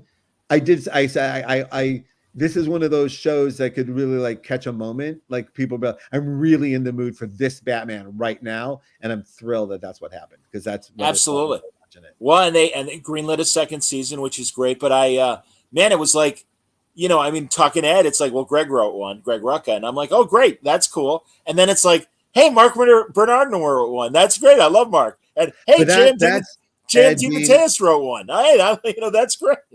But that like Ed's like, oh, we're doing a Renee episode. Well, then we got to call it Greg. Like there's no, Yeah.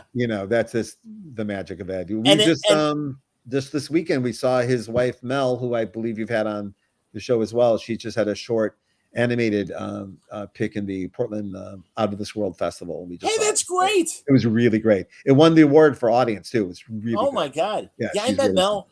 I met Mel, I think, when the 1 year I went to Emerald City. And I wouldn't even be surprised she was on this show at one point, like with Ed. Like briefly, briefly, but no, she's great. The man, what was I going to say about Cape Crusader? No, I'm thrilled, and I mean, it's just it's wonderful to see the through line from Matt Reeves and J.J. Abrams to James Tucker and Bruce Timm, and thankfully, both of those guys love comics and trust Ed and subsequently down the line. And that's the great thing. James has been on my show many times, and he's terrific. And I'm so happy for him because he was in Bruce's shadow, even though he worked with Bruce prior to being the new Bruce at DC Animation and stuff. But I really think the time that he was the supervising guy, the way Bruce was in the 90s and early 2000s, he had a great body of work. I mean, Flashpoint Paradox immediately comes to mind. Yeah. A lot of their stuff. And even lately, I think DC Animation. Have you watched Crisis yet at all?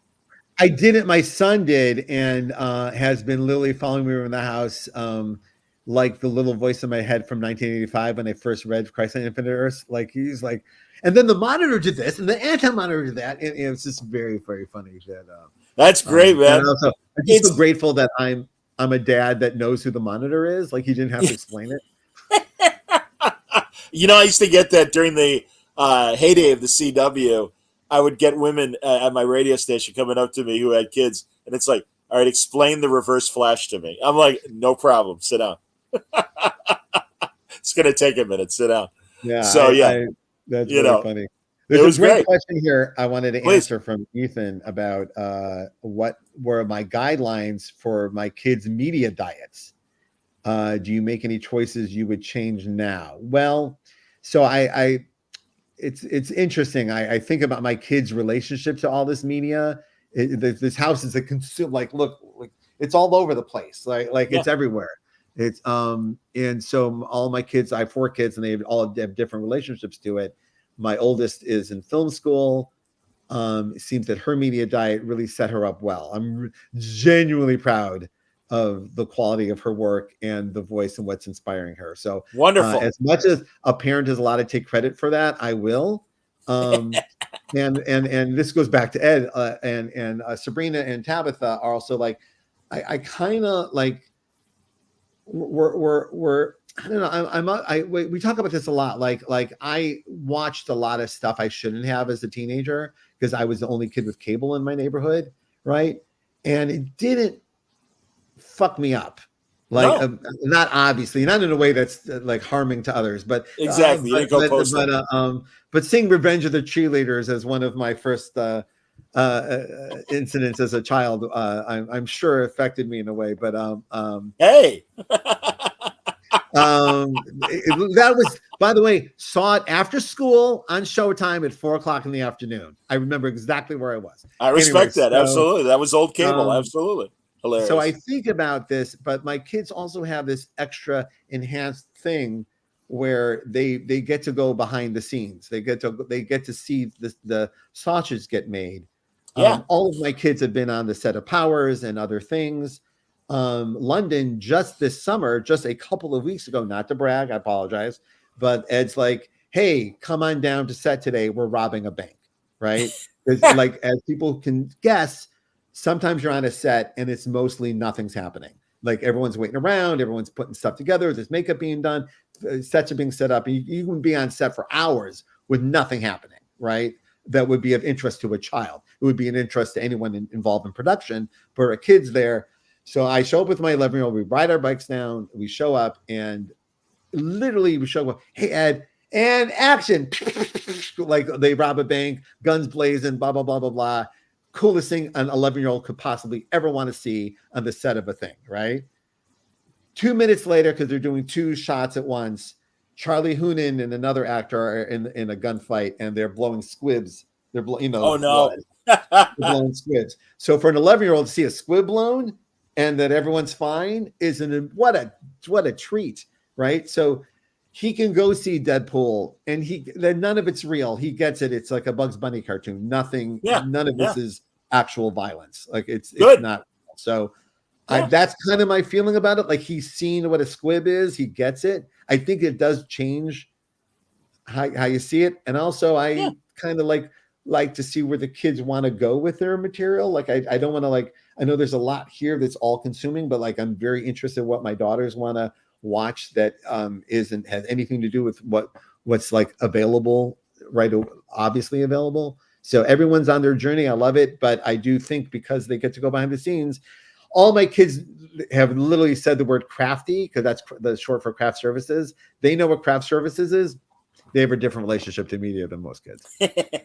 That's great. You know, it's funny that you say that. And obviously London saw a much more sophisticated version of it. But I remember being a little kid, being on the Universal bus tour, and I was a little kid, and they staged a gunfight, and they had squibs, and they explained blanks and everything and how it all worked.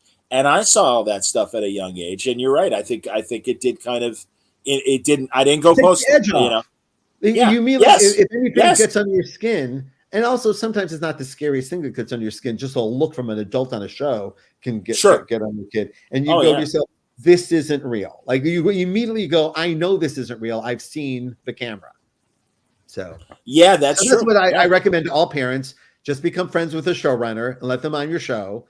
Get some free Oreos at craft services, and then everything's fine. But that's I do hilarious. Think about it a lot. I do think about like the media that we consumed, like also because you and I grew up with a media that was very anti-woman, that was shockingly. And so sometimes you see like an old episode of even Siskel and Ebert where they're talking about women, like actors are talked about as geniuses and women are talked about as hot.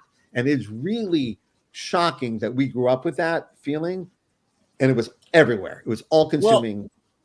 Me and a friend were talking about Absence of Malice, the Paul Newman, Sally Field movie about journalism and the abuses of journalism to falsely implicate Paul Newman's character, whose family was involved in gangster stuff, but he was always legit.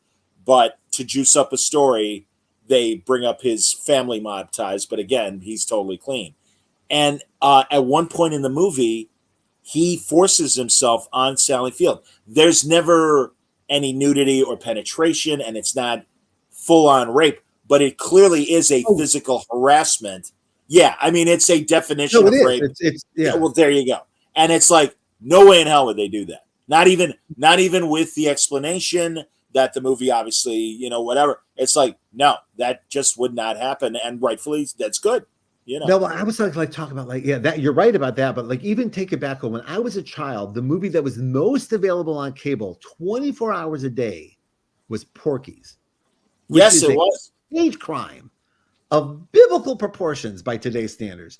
Every shot of that movie is disgusting and should not be I hate that movie. I hated that movie when I was a kid. How much of our media was like this? Like look at the people look at Last American Virgin, another winner, and a lot of really rank teen sex movies. Yeah, and even the fact that we're saying, what's worse than Porky's? Porky's 3.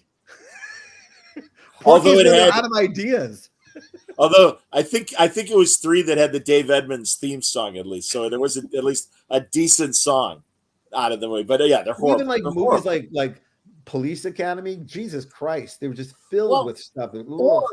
Or that kind of sad notion of Act 1, the woman hates the man. Well, I'm going to show her that I'm a great guy, and by Act 3, she's in love with him, and it's like, that's stalking. Okay, it's like no, and there, God, even what surprised me, Brian? Remember just a couple of years ago, Passengers, the Chris Pratt movie with Jennifer Lawrence, and all the and it's like, oh, isn't this a nice love story? No, not really.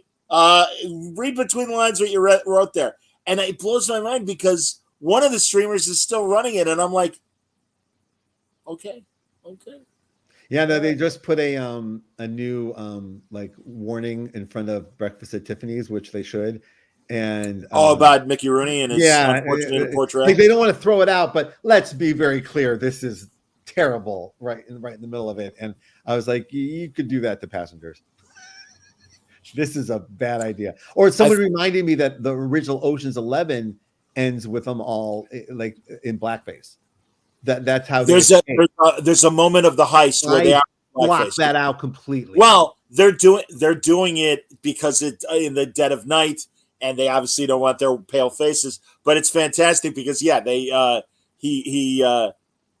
Sammy makes a crack like about like I don't know how you guys think you're gonna wash that off, and one of them goes, well, how do you do it? And he goes, well, normally and of course it's like I know that yeah. And sorry everybody, but yeah, it's like all right. Yeah, again, no, so but going the point of this is thinking about like how is the media affecting my kids, and like how we were fed something in a monoculture that was sometimes terrible. Didn't you bring up, I mean, and again, well, here's something that your kids were kind of exposed to at a younger age, unfortunately, because it's on television more than My Cousin Vinny. And that's Friends. Friends is like on 24 hours a day on cable. Friends is a ribald sex comedy, a sex farce. And I absolutely know that one of my kids watched that show as their naughty thing that they hid from us. And I saw like they were like sneaking Friends, and I'm like, that's hilarious. Like, and let that be it. God bless, right? Sure. No, I get it, and that's great, But yeah, I found that the harder thing is like the cartoon, like over the top cartoon violence, that like the Deadpool level of violence. It gives me pause. We watched a lot of Wolverine stabbings. You know what I mean? Like it's a lot of like I do. I'm of two minds, but I always lean towards let them see it. I saw this shit and it didn't hurt me. So yeah. Tom and Jerry, perfect example. We grew up. Yeah, sure. See, like The Boys is something I would like not let my young kids watch, because I think thematically, like even though like the violence is equal to like Deadpool, like I think what they're talking about is much more mature and should be like inhaled by a more sophisticated palate, if anything. And also, I find it interesting, like they never bring up to me, hey, can I watch this? Like they don't want to. Like they know that's not for me yet. Yeah, and again, I mean, I think it's brilliant, and I love the differences between the comic and the TV show. And I really love it, but it's a downer, and it's like, why would you put your little kid through a down? Like it's like no, like let them see the happy hero stuff. And some then kids love a downer. Everybody has their phases. I don't know, because don't you remember being like listening to nothing but sad songs? Oh, yeah, but sad songs are different than the world sucks and the disillusionment of the hero idea. Yeah, I that's what I mean. It's a downer. It's a downer in that way. You know what I mean? I mean, like I was of junior high age when I discovered The Prisoner, the original Prisoner, and that was really interesting. And it introduced ideas of society, government oppression, whatever. And certainly the Cold War we were in détente, the peaceful part of the Cold War, but essentially, those feelings were still there. But it expanded my mind, again, not in a bad way, but I think it helped me evolve. When you think of what TV is and what TV was, and you see things on Instagram reminding you of what a pop trash culture museum TV was back in the day, and also follow Pop Trash Museum on Instagram if you want to see what I'm talking about. Oh, I will. I don't know that channel. Like, all right. Cher and Lucy doing just the stuff that just the bad variety show sketches. Yeah, like the nights that where everything was a variety show, that kind of stuff. And so I blew it. Steve Bender, who on the one hand made the '68 Elvis comeback special, but also made the Star Wars holiday special. I recorded an interview with him, and it didn't turn out. And this day, I know. And he was wonderful, and he had stories about both.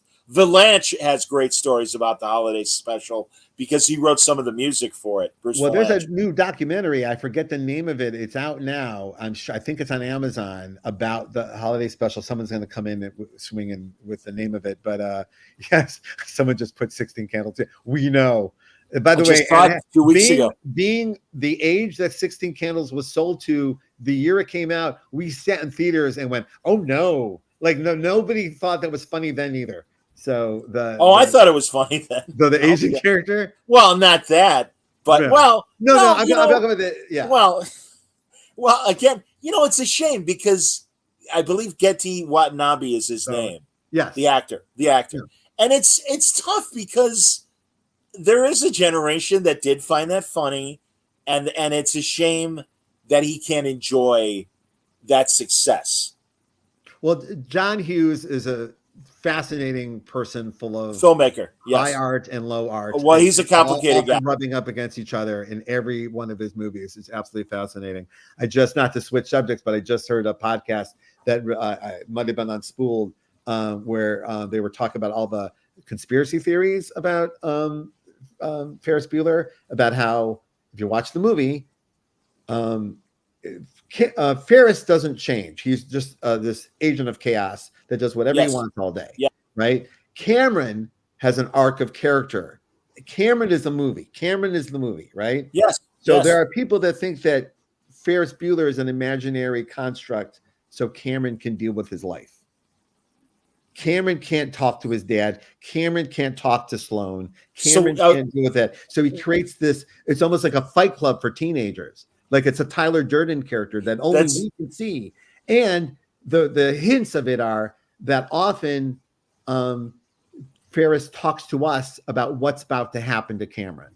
And so there's two philosophies, that he's either Tyler Durdening or he's Groundhog Daying, that Ferris Bueller is stuck in a Groundhog Day situation, and we are there where he has mastered the day. He knows exactly where he needs to be at every moment of the day to have the best time of day. And that even they say in the beginning of the movie that him and Sloane have just started dating, but at the end of the movie, he goes, "Hey, let's get married." And he's really sincere.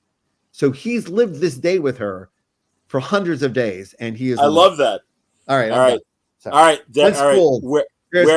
Where can I buy that weed, please? Because that is fantastic. That's better than the Grease theory that Sandy died, and the whole movie. As a great Grease expert yourself, that I love that. I love that idea as well. And the other part of the Ferris Bueller thing is how many of the roles that Matthew Broderick has done since then have actually been Ferris Bueller.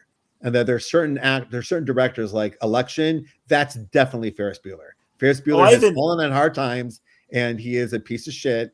And there was a couple others like, that's Ferris. Or Tower Heights. Tower Heights could easily be Ferris at 50. Absolutely. Yep. Absolutely. And there's one shot in Election where he's driving a car, like he fantasizes about himself. And there's no way that director didn't reference Ferris Bueller when they're. Absolutely. No, I agree with that. I agree. And I got to be honest, a lot of those uncomfortable black comedies that they put Matthew Broderick in, like Election, like Cable Guy, things like that. Wasn't it Cable Guy? Wasn't that? Yeah, he's great in Cable Guy. Yeah. He's fantastic in Cable Guy. Oh yeah, no, and I agree. But I do. It's like, I don't want to see Matthew Broderick fail. I've loved him since War Games. I like Matthew Broderick. Don't fail. So yeah, what are you gonna do? Yeah, Ferris, and 100% Ferris. It's Ferris Bueller versus Godzilla in that Godzilla 1980. It was horrible. It really turned me off of modern Godzilla. Dude, I must tell you, and I'm sure I've said this enough on the air that it's gotten back to the mat and everything. Monarch.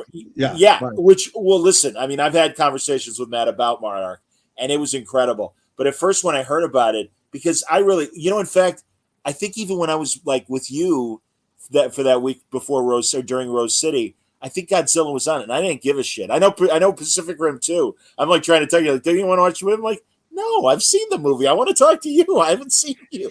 So, but anyway, regarding Monarch, it was like I had heard, he's writing it, and I heard it had a Godzilla tie-in because I don't pay attention to these new movies. I'm aware, and that's what I'm saying. Kelly Sue tells me, oh no, Matt co-created it. I'm like, oh, and I'm like, regardless, I was going to watch it, but I'm like, oh God, I hope I like it. Oh God, I hope I like it. And of course, I loved it. That goes with all of my friends' projects. Please, God in heaven, please don't suck. Yeah, because again, you don't want to be. It was really good. I really liked it. It's but you don't want to lie. On the flip side, Monarch is almost exactly what you hope for. Your friend took a swing, a big fucking swing, went for the fences and got it all the way. Not only did he get it made, it got made very well. You couldn't imagine a better version of that story than the way it's told and how it's told and the actors involved. And for him to get to experience all of that under the terms of his voice, it's everything you'd ever want for your friends. I like rooting for him. He's like literally texting us from the top of a mountaintop. I know some of the people think that's all green screen. They were literally on the top of a snowy mountain and filming. And I was like, oh, I hope it's good. And so everything. Yeah, no, it truly was amazing. James, I agree with you. Godzilla -1 and Shin Godzilla Modern Classics. I've not seen Godzilla -1 yet. It's driving me nuts. I will get it's to great. it soon. Well, and again, Toho gets it. And I don't mean any disrespect to Legendary, which also produces Monarch. And again, I think the best thing to come out of the Legendary stuff is the Monarch TV series, because that's really interesting. And yeah, I mean, and no disrespect to the Legendary movies, but Toho, there's a reason why they've been doing it nonstop since the 60s. They are beloved.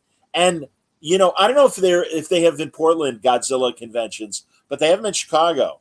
And they're fantastic. And you asked me if Portland does something weird.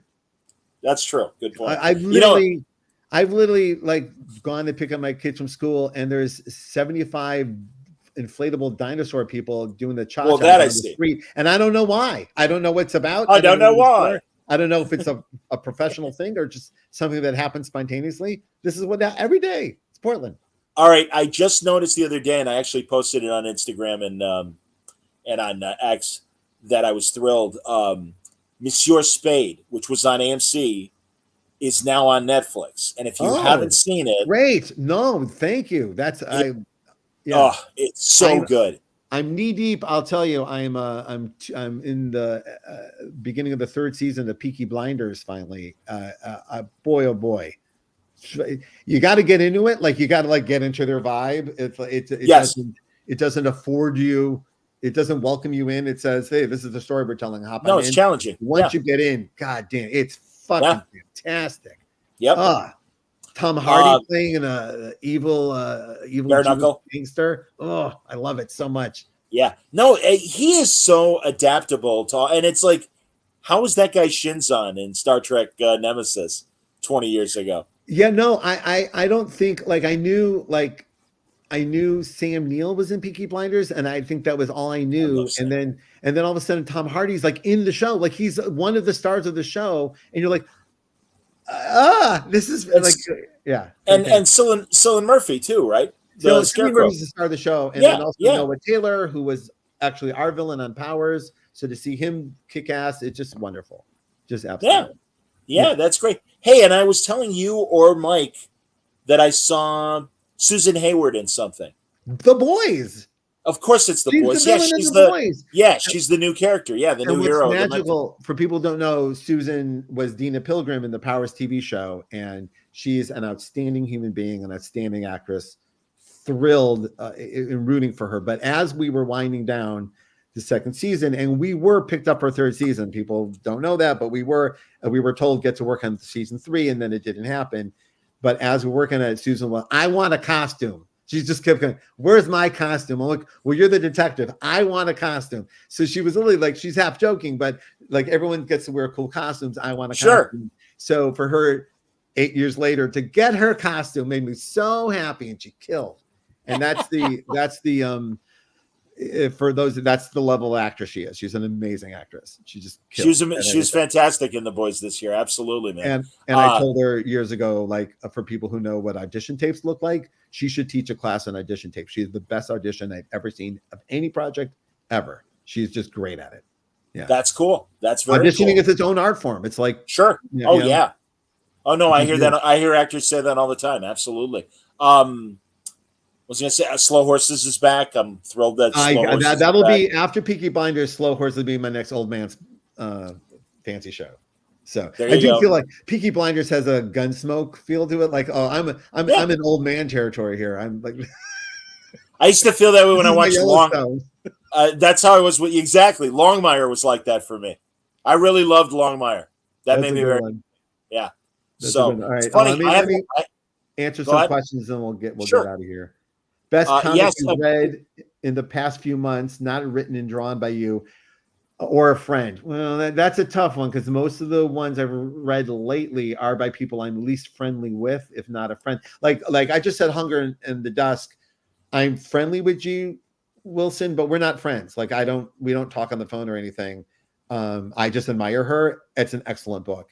I will heartily promote this. It will not be shocking to some of you, but Kelly Sue and David Lopez have a new book called FML that she's been working on for years, and it is excellent. And you see her promoting it very strongly on Instagram. It's because it's a big pile of win. It is a big, excellent book, and I don't think anyone would feel bad about pre-ordering that. It's excellent. That's good to know. Well, I'm gonna have to bug her about coming on Word Balloon, obviously. Oh no, yeah, no, I mean, honestly, like from day one that I met her, I've always really admired her, and it's so sweet because really during Wonder Woman, her story, I had a lot of conversations with her, and she's like, "John, I really feel like we've gotten closer because of these Word Balloons." I'm like, "Oh, that's lovely, thank you." Well, so my compliment to you, Sir John, is that when we were doing Wonder Woman Historia as part of the Jinx World Book Club, and also when I had to do research for her coming into to guest lecture my class, your videos with her were the best behind the scenes. Hey, how did this get made? Look at that book, like real director's commentary kind of deep dive. So you should be really proud of that. She did a lot of interviews, but yours were the deep dives. Yours were, that's my Johnny Carson or Seinfeld thing where the guests really shine, and it's like, yeah, where'd they shine? Oh, on a Word Balloon. It's like, yeah, okay. And again, you get out of the way and you let them tell their story, and that's what I tried. That's why earlier when you thought you were going on too long, it's like, no, you're making a point, man. It's like this is all good. I just live in my little voice is constantly like, shut up. Also, my little voice wants me to tell you that I bought the artist edition of Batman Year One from IDW as well. And oh my God, I have a lot of artist editions back over there. Yes, you do. Yes, you do. It is I've seen them. Easily top 5 of the best ones ever made. And when I wasn't talking to him, that's what I was doing, is pouring through his artist editions. I like, these are fantastic, man. That was my favorite thing. Is Ed was up here working on his TV show, and then I would see the books that he was reading instead of working. It was fantastic. Yeah. How are the dogs, by the way? Oh, they're great. And in your new setup, because it was great. You had like your little writer's bungalow next to the dogs, area where they were outside and stuff, and then they'd come in. Well, those dogs have. It's been a long time. Those dogs are no longer with us. But if you look at Elisa's Instagram, you can see that we have for the last 5 years have been Chihuahua people. We have true Chorkies, and we are little dog people. We used to be medium to big dog. Yes, people. you did. You were medium to big dog people. We're little dog people, and my wife walks around like Joan Rivers, and with a little dog in a purse, and everywhere she goes, people are delighted about her little dog, and that's hilarious. That's what happens now. She's Zsa Zsa Gabor. That's lovely. Elisa deserves it. Yes, 100%. And Elisa's magic trick is she takes the dog everywhere. The dog completely behaves. You don't hear peep out of it, and then at the end of the meal, she brings out the dog, and everyone goes, "Oh, there was a dog here the whole time."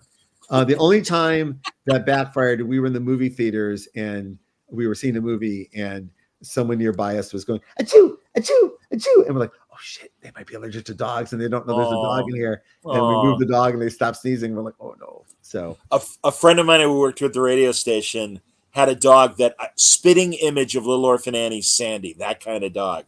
And it was the one dog that I was allergic to. And I would just buckets of tears out of my eyes. And it bummed me out because I really loved the dog too. And I'm like, oh man, this sucks. If Benadryl wouldn't help, it's like, all right. Yeah, we have literally a 5-pound dog and a 11-pound dog. The 5-pound dog is it's like a squirrel. Sure. That's excellent. What are their names? Bowie and Stella. Fantastic. Excellent. Yeah. Bowie. Bowie is attached to Elisa like a Quado. Like if you get the reference from Total Recall, it's just in her shirt, little head comes out. Yeah. Classic. Mm-hmm. That's fantastic. Here, hold on a second. I don't want to. Yeah, we always miss Zach says Zoming has mentioned that while Walker's story is done in Powers, there might be some interest to return to the world of Powers. Is that something you're exploring? Well, funny you should mention it. Volume 7 of our definitive Powers collection from Dark Horse Comics. Oh, look at that! Just came out this week, so this brings us up to date on the Powers library at Dark Horse, which is very exciting. I don't want to be premature with an announcement, but it is our 25th anniversary this year of Powers. We're going to, in the fall, which is next week, start celebrating Powers anniversary. Not only is it amazing that it's been 25 years, but that I love him more than the day I met him, Mike Oming. That we're our partnership is in an incredible space, and we are building towards an announcement that hopefully will reveal itself soon. Well, when it's time for the announcement, I hope here. Let's the three of us. No, see, because really the last time we did it and someone mentioned it was when we did that Powers thing for Baltimore when it was online and stuff. Yeah. And that might have been for the 20th. I think it was for the 20th, and we had put out a graphic novel called The Best Ever to celebrate it, which wrapped up the Christian Walker story, and that story is done. But there is certainly, Powers has always been a place where we could explore complicated ideas about both genres, and combining them and whatnot. And both my feelings about both genres have evolved over the years to tremendous places. Particularly here, I'll do a little tease because it's been on my mind all day. Powers is a Watchmen baby, like The Boys is a Watchmen baby. We're proudly Watchmen babies. We would be cool not to see that. But even watching like the trailer to Captain America: Brave New World, like there's Watchmen in everything now. Like Watchmen has become the standard, not the provocative alternative outlier. Yeah, it is a standard bearer for where we are with almost everything, and it made me want to consider, well, where are we going? What is it? What is this? Where are we headed? And so I've written down an enormous amount of ideas, and the entire time, and I kept writing them down, going, "Oh, this would be a good Powers idea. Too bad we're not doing Powers anymore." And then Mike would come over and go, "Let's do more Powers." I'm like, "No, we don't do Powers anymore. We do this." And then he goes, "I want to do Powers." And I'm like, "Well, I only have a notebook full of ideas that I've been writing for the last couple of years." So I'll fully based on not writing superheroes for the last couple of years and my perception of them and where I think they might be going. So Powers would be the place to pursue that. If not, I just want to let people know that these books are among my favorite things that I'll ever have my name on, and I'm so excited that they're out at Dark Horse, where they always should have been in the first place. Well, I just want to show you, if you can't tell everybody, that's from Oming, and it's you can't really see it there, but it's a shot of Brian and I. He's watching on his TV. Oh, throw him in here. Get him in here. Hey, I'll send him the link. Absolutely. Text him the link. It's good. It'd be great. No, that's a great idea. Mike, I hope you'd be interested in coming on. Comb your hair. Get online. Come on. Yeah, well, I didn't comb my hair, so all right. How can I send this to him? Just I guess. Well, is the one you gave me the same link? Oh yeah, that's a good idea. There you go. Hang on, hold on. You're right. I can do this. Copy link. Oh yeah, if you could text him. Oh, well, he's been texting us. I was not looking at my text. Here we go. Well, yeah, that's the photo. That's all he texted. Oh, look at that. That's so sweet. There you go. Good. You sent it. Yeah, you sent it to him. Attaboy. Good job. Let's see what happens. Let's see if he hops in. Anyway, I can't imagine eating ice cream. I can't imagine eating ice cream. He said. It's weird. Is that what he said? What's he doing? Yeah, I can't imagine eating ice cream. Is what he said. Okay. Ethan's ready to jump in too. By the way, he says, "Shoot me the link, John. I'll fill some time." That's all right. We gotta. You've been doing good in the chat, Ethan. I think you can hear my voice, and we certainly talked about it over the years. But as we get older, the length and quality of these relationships and collaborations that have filled my life up have become just. I'm so proud of, like, I just love Mike so much, and I'm so happy that we're a partnership that it's been 25 years. We had a TV show. We're like there's what could possibly break us up? Like we've been through all of it. So it's I just love so much that I get to be one of those guys with those old friends Well, he's enjoying ice cream right now. That's what he He's was not trying coming to on. say. Fuck you. So he's Hold not on. coming on. That's all right. Well, we'll arrange it. That's all right. All No, right. I really want to talk to him about the book he's doing with Mags, and he was just on a month or two ago anyway. He's doing some really excellent work on a handful of projects, the Galaxy Madness and William Newberry, which is not how Mike perceives himself. And Blue Book. Blue Book is amazing. As I've said, I will forever be shamed that I did not think of Blue Book for Mike Oeming. Like literally, Mike has been literally talking about this stuff for decades, and we did alien stuff in Powers. We did some alien agenda in Powers. Yes, but the fact that I didn't go, hey, let's just do Blue Book. What a genius move by James. Ever since I was first talking to him, we'd bring up Chariots of the Gods and all the alien conspiracy stuff. No, that. Seriously, man, you forgive me because truly they are your brothers. But I always think back of that first New York when it was the Convention of the Damned, when the fire marshal locked us in, and I was circling, and I think after the fourth or fifth time, you're like, you can sit with us, and I'm like, thank you, and it was great because I really felt like I got to know all three of you, and truly, it's the thing when I see you guys or have you on the show, it's like, and that's why the fire marshal shut it down. Right? Yeah. That was a great show, man. Well, and I brought over John Ostrander, and he wanted to meet you, and he's like, "Oh, I don't want to bother." I'm like, "John, he loves you." Yeah. I'm like, "Get your ass over here."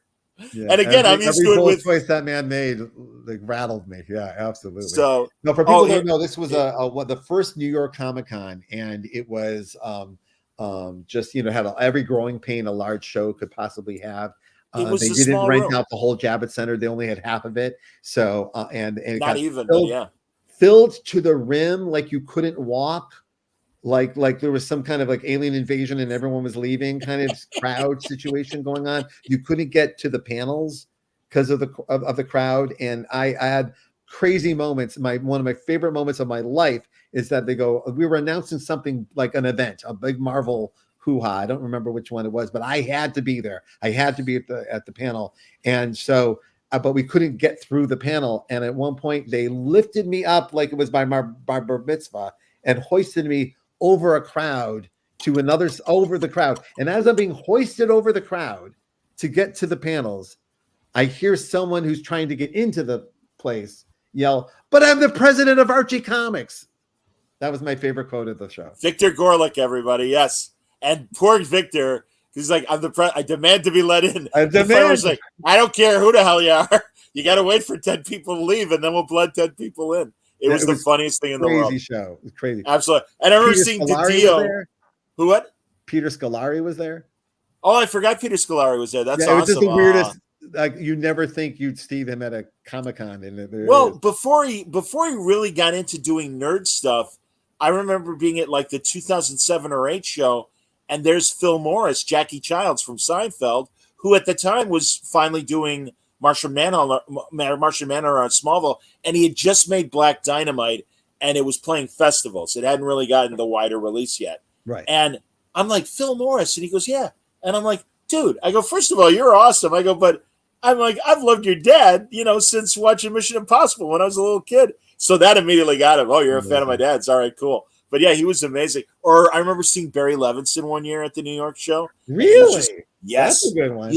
He talked to Brian, who did that great, weird sci-fi coffee table sex book, Anomaly. And it had the app. I have that book somewhere. Brian Haberlin or? Yeah. Brian Haberlin, who used to do Spawn. Yes. Yeah. Okay. So he had a full setup at New York, explaining and showing on an iPad or an iPhone the 3D graphics that you could bring up and stuff on your phone with the app for Anomaly. And Barry Levinson was totally fascinated by the whole thing. And I'm like, I love your Baltimore movies. She's like, yeah, that's great. Get out of my way. Get the fuck out of my way. I met my weirdest one like that was I literally physically bumped into my head on his chest, bumped into Oliver Stone at Chicago. Wow. At ChicagoCon before it was. Oh, wow. Yeah. I got his autograph on. I had a book called Fire. That's how many years ago it was. Oh, of course, sure. Promotional poster for it. I love Fire. That was a good book by you. So excited. I got him to sign my own poster. That's outstanding. That's a perfect book for him to sign. There you go. That was beautiful. Oh, no, I decided that does this count as a quote? Can I put this on the cover? I was trying to find a way to weasel it in. All right, let's see what we got here at the end. Do you think Quentin Tarantino will stop with his 10th movie? Boy, I'd like if he stopped doing interviews, though. I know this is big. Oh, I liked his. Did you hear his Bill Maher Club Random this week? It's when, like, as soon as he goes, I write kick-ass dialogue. I'm the best dialogue writer. He may be. Shut up. I understand. Where's the humility in this? I just the lack of humility is shocking to me, and I kind of like it creates this like every once in a while there's an edge bro who thinks, oh, that's how I'll be, and then like, no, that does, you literally have to be Quentin Tarantino to even get away with that. And you're not. Do you listen to the movie podcast, The Movies That Made Me? I have Josh Olson and Joe Dante. Guest dependent. It's not one of my yes, and I'm like that too, because what you just described is the vibe I get from Josh Olson, and it's just like, take it. I mean, I really am mostly there for Joe Dante, and he speaks so less frequently than Josh. And sometimes Josh's opinions, I'm like, yeah, all right, whatever. No, Quentin is like, he'll say something really, really smart and then annoy the shit out of you in like the same sentence. Well, self-congratulation. Yeah, I understand. Or just no, I get it. My way is the only way kind of thought process. It like, and also speaking of other filmmakers in a way that if they spoke of him that way, he would be a puddle on the floor, you know? I don't know if you have the interest in it, but, and I don't know if you heard it on my feed or watched it, but my friend Tom Nagovin is the guy that rescued Caligula and made the new. No, it's on my watch later. I thought, I'll definitely want to watch that. Honestly, I'm so proud of him because I saw it, and I'm also so relieved that Malcolm McDowell is so proud of it now, and it's very interesting because he's 81, and hey, I got a new movie out, and here it's me in my prime. And it really is, because it's right after Oh Lucky Man and Clockwork Orange and all that stuff. And it's in that era. No, it's absolutely height of his powers. Yeah. And I don't know about you, man, because, again, I had an older brother. So, you know, all of a sudden, hey, what are these penthouses from 1980? So all the ads that Guccione used to put in Penthouse about Caligula, I saw them all. And I remember seeing the movie, all excited to see something naughty, because it had been built up to us as the naughty. You're never going to see anything naughtier than this movie.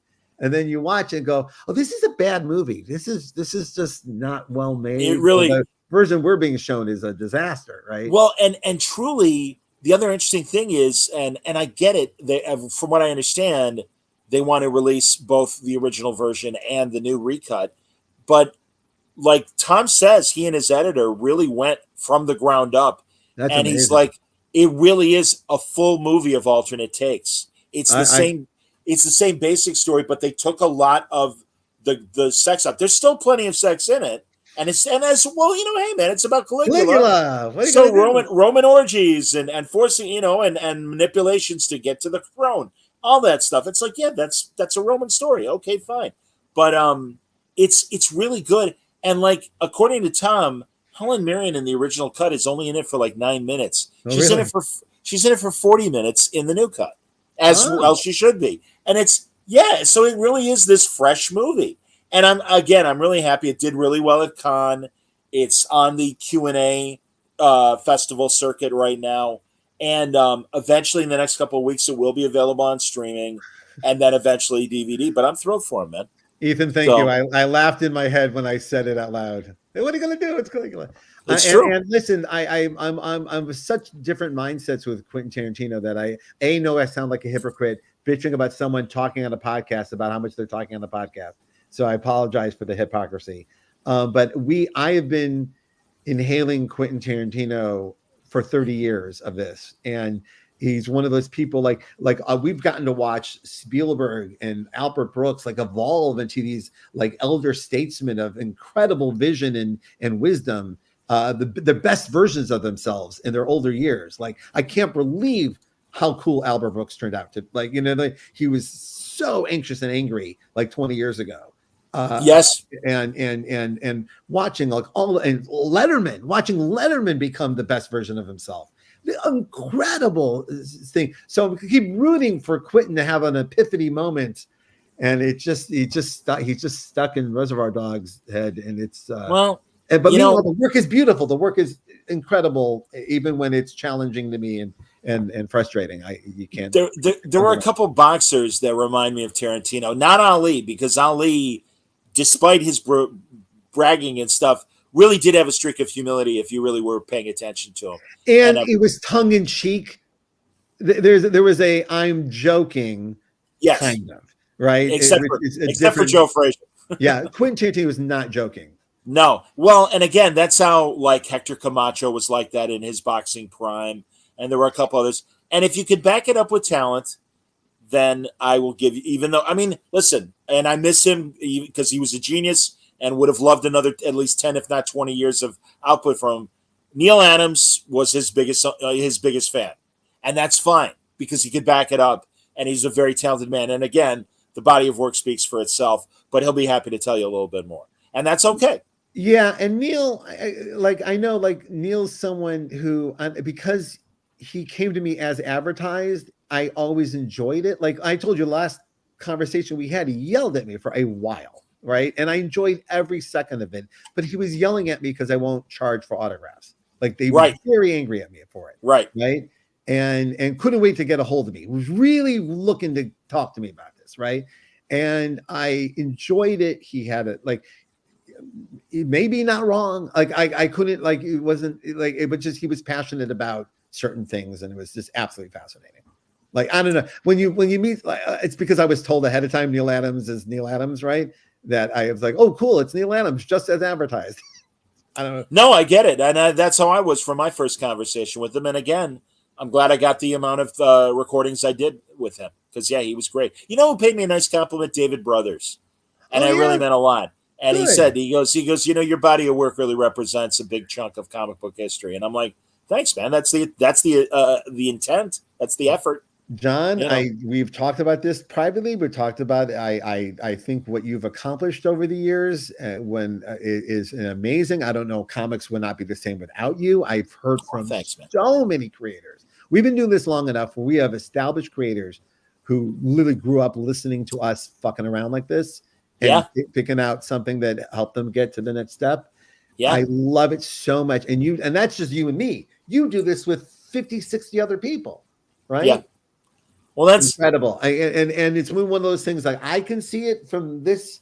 I can get where you may not be able to see it from all the angles, but I think you're going to be very, very happy with your lifetime Eisner Award that you're going to get. Yeah, well, you know, okay, that's fine. I'm not putting up the trophy shelf just yet, but that's very nice of you to say that. And listen, hey man, I'm proud of the body of Word Balloon Podcast. I think I've achieved what I'm hoping to do. I'm not done, and I'm not. You know, I don't mean to make it sound like, hey, I'm wrapping up. So no, it's still the business keeps evolving, and it's fun to see where it was when I started and where it is now and where it's going. And I'm glad that people like coming on and want to talk about what they're doing, and it's great to get that moment in time of this is who Brian Bendis is right now. This is who Dan Jurgens is right now. Yeah. Gail Simone, Kelly Sue, you name it, you know, Rom. Like I said, Kelly Thompson, who has been a recent person that I've gotten to know, and I'm so thrilled that she comes back as often. Somebody earlier asked regarding not specifically Kelly Thompson, but all this new Absolute DC stuff, essentially their Ultimate Universe. And I had a panel at Terrificon with Jason Aaron talking about Superman, Scott Snyder talking about Batman, Philip Kennedy Johnson taking over the regular Batman and Robin book, but part of the all-in thing. But yeah, what do you think of what you've heard about the new spins? Well, I'm out of the loop wholeheartedly. I like on purpose. Like I want to be where I am. I also want to kind of come into some of these spaces as a fan versus as someone who's seen the sausage. Right.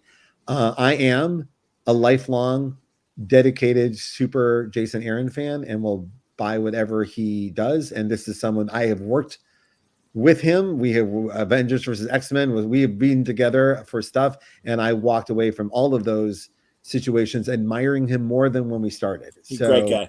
Yeah. So when I saw the announcement, my first reaction was, oh, good. Jason gets a chance to experience what it felt like to do Ultimate Spider-Man, which was, you know, now with perspective and other experiences, I know what a gift on every conceivable level it is. Take this icon and go nuts and see what lands. And I loved it so much, and I still love, like, it still brings joy to my life. It's still a joyful place when people bring it up to me online. It's a joyful thing, and I'm like, oh, good, creators, a new generation of creators and friends, people I like, are going to get this experience or a version of it, and I'm excited for them to even get any of that. And plus, it's an all new world. This could really blow up. This could really be like, you know, like when Ultimates broke up, it kind of blew up. It kind of needed to, like, they were kind of in a space where something needed to happen. That's not exactly what this space is, but it is a space where it'd be great if something really amazing happened right here. I mean, it's not the desperation of bankruptcy that Marvel was in, but it surely would be great if this worked. So just as someone who has had the full body experience of doing it, why wouldn't I want everyone to have that experience? It's the best. So that's my feeling when I saw it. I hope all these people, I hope they feel this way when they're done with it, the way I feel about mine. And I hope they swing for the fences. And I'll tell anybody who wants to hear it, when I look back on all of it, it's the stuff I was scared of that I'm most proud of. So write scary. Don't fan service it, right? And sometimes you're servicing your own voice and it comes off like a fan service kind of thing. I don't mean in a negative. It's like, you know, when it like, but like every choice I made that was like, I don't know if you should do that, that's the stuff. And cut to, I just bought a Miles Morales 4-color big pen for. Juan wants to know if you could tell us something about the original 5G plan for Superman. If you can tell us. Yeah, I guess I can. It wasn't. I mean, a lot of this has been public. I mean, a lot of the like people have like written essays about this. So I always don't want to like mess up someone else's deal. But the idea was that the 5G was there were 5 generations of DC superheroes, and that Wonder Woman was part of 1G and all of these Gs, right? And that 5G was John Kent. Like this is where we're headed, right? And some of this stuff actually ended up making it into the books. Yes. Like every once in a while, like, oh, good. They did that. That was a story that person wanted to tell. I'm glad I saw Dan Jurgens just did a Batman story that he really pitched hard in one of the meetings I was in. And then a year later I saw it. Oh, good. He got to do it. Even though was that the 1939 yes, Bruce Wayne? That was amazing. Yeah, really. And I'm so happy for Dan and Mike Perkins. They really knocked it out. Yeah, and Dan is also one of the, for people who want to know behind the scenes, it was absolutely lovely. The minute I walked in, to DC like a bat out of hell, he couldn't have been kinder and more generous to me, and that I'm grateful for. Not everybody was. So this nor should they have been. But in this regard, it was like Clark. It's still Superman. But like I think I wrote a scene where he catches a big ship, like but his knee buckled, like he feels a little middle-aged. Like again. Oh, interesting. Speaking of a truth, I think you and I could relate to. Like, oh shit, I've done this a million times. This time, my knee hurts, right? Sure. And it's just enough for him to go, oh, okay, time to reevaluate the plans, right? And it might be 50 years. I don't know how long. But it's maybe time to really consider what the generation is and what my place in it is. In the same way that Earth 2 Superman, kind of in the 70s and 80s, had really, you know, they made him senior citizen Superman. And yeah. I mean, gray hair on someone and they're like, they're the oldest person in the world. Yeah, you know, and well, you know, and yeah, I mean, I used to love like in the occasional DC Presents when Earth 2 Superman would team up with Earth 1 Superman. And also in Infinite Crisis. That was great. I always give it up to Jeff. When Earth 2 Superman is talking to Earth 1 Batman, and he's like, Bruce, I know you don't know who I am, but I know you're the one man I can trust. And it's like, that's why Jeff wrote, the DC universe and writes the DC universe. No, it's even like there's a little bit of it like this in the first Star Trek J.J. Abrams movie where Spock comes up and goes, "Listen, we're very important to each other. Yes, we'll deal with it later." Like, yes, it's an excellent moment. You don't love me, but I love you. We'll get to it later. Absolutely, it's pretty great. I am not our father. It was like the story of a young Superman with the legacy of Superman. Almost like young Prince is now king. And King's still alive, and mom's still there, dad's still there, but it's your turn. And so bits and pieces of this made it into other stuff, but that was the basic premise. And I will even tell you that, even saying it out loud, I can tell you that this was definitely like first meetings ideas, having been in development processes with a lot of these characters over years, even though this is where we were when it all went away. Right. I'm not sure that's where it would have landed in its final state. Like, I'm not saying that's for sure what we were doing. That's where it was when we stopped. So, my big contribution to the 5G, remember, they were going to have, for people who know the behind the scenes, there were pillars of publishing. They were going to do like cosmic, spies, but like by genre. And I had been given the spies. I was doing Checkmate and Event Leviathan. Like, everything I was doing was building up to this pillar of storytelling, which wasn't to happen. So even that last Checkmate storyline that we threw out just before I left DC, that was like, I'd already written a bunch of stuff. Are you going to publish it? I really worked hard on it. So I'm glad it saw the light of day, but it was in the middle of the pandemic. I don't know if anyone actually ended up seeing it, but it was there he is. Oh, yeah, sure you are. Mike's unfortunately Mike's tired, and I understand. Oh. God, I felt so bad. We were trying to do this show a couple nights ago, and both of us got busy and stuff. And also, I was just, I don't know. I'm telling you, response time post conventions. I'm fine. Don't get me wrong. And I always need at least one day post con to just sleep all day and relax. And I've still got stuff done. But yeah, as far as late night stuff, I was like, I'm not there yet. I'll be there soon. No, we gave up, for young creators listening, we gave up late night con shit years ago. Like, because it was like, I remember we were at San Diego one year, and at San Diego, you were yelling over the wall of noise. And most of us, other than a space like this, we're alone in our room being quiet. A comic book life is a quiet life.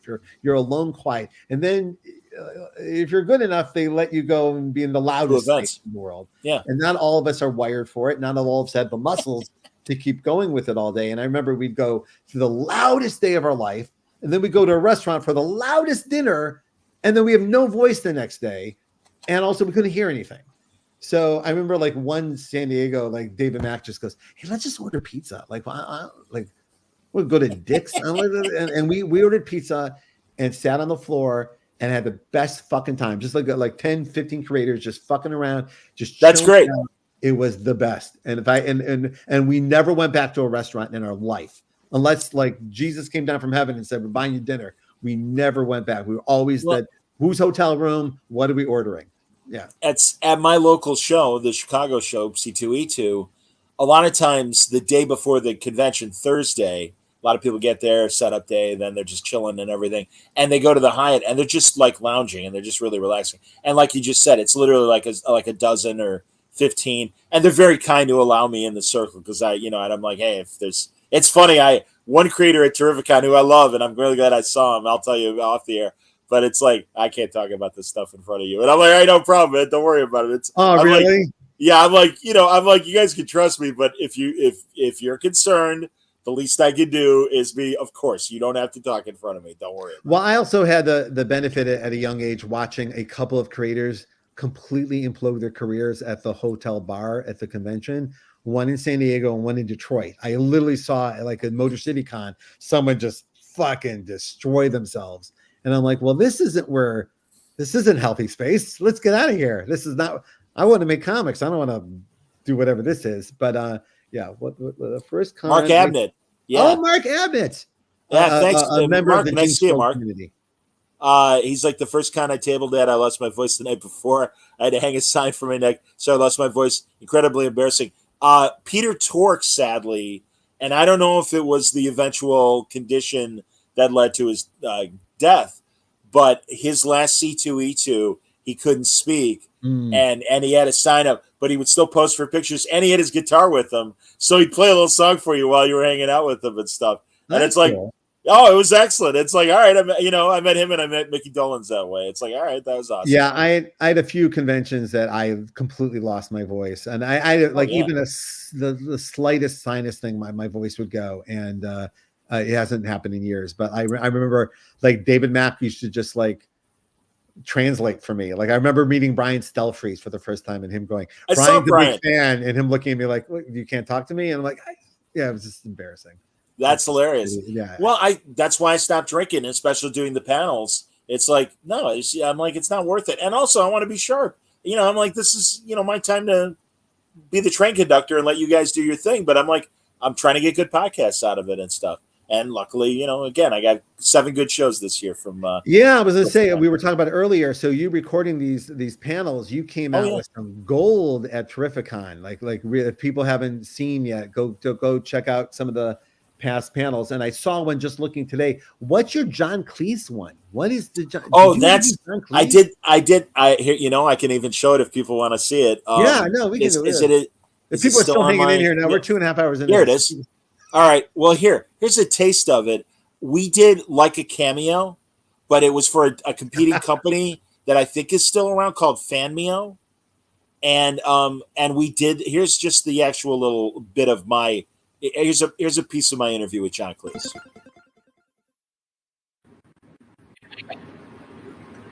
Hello, John. How are you? Well, no trouble remembering each other's name. Indeed. It's a pleasure to meet you, sir. I'm calling from Chicago. And I was there last week. Oh, wow. Does your daughter still have the company there?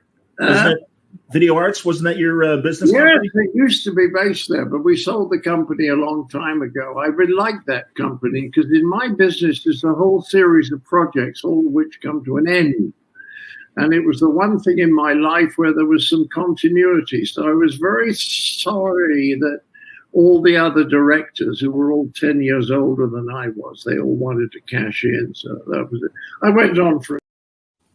So I would have watched that whole thing. Oh, I'll send it to you. I mean, if people, there's a word balloon on the channel that you can watch that has the full interview. I literally just before we hopped on the air. I went, "Oh, what's the John Cleese? What happened there?" And then he was lovely, and it was only, I think it was $200. You got a private streaming concert of him telling stories, and then if you wanted an extra $100, there was a meet and greet. And you could talk to him for 3 minutes. So I mean, it's 3 minutes long. I didn't want to, for today, but no, he was amazing. And really, like, I'm like, all the things I know about Python, maybe I'll ask him about the records. No. I want to ask him about this. And mostly I asked him about writing the shows leading up to Python.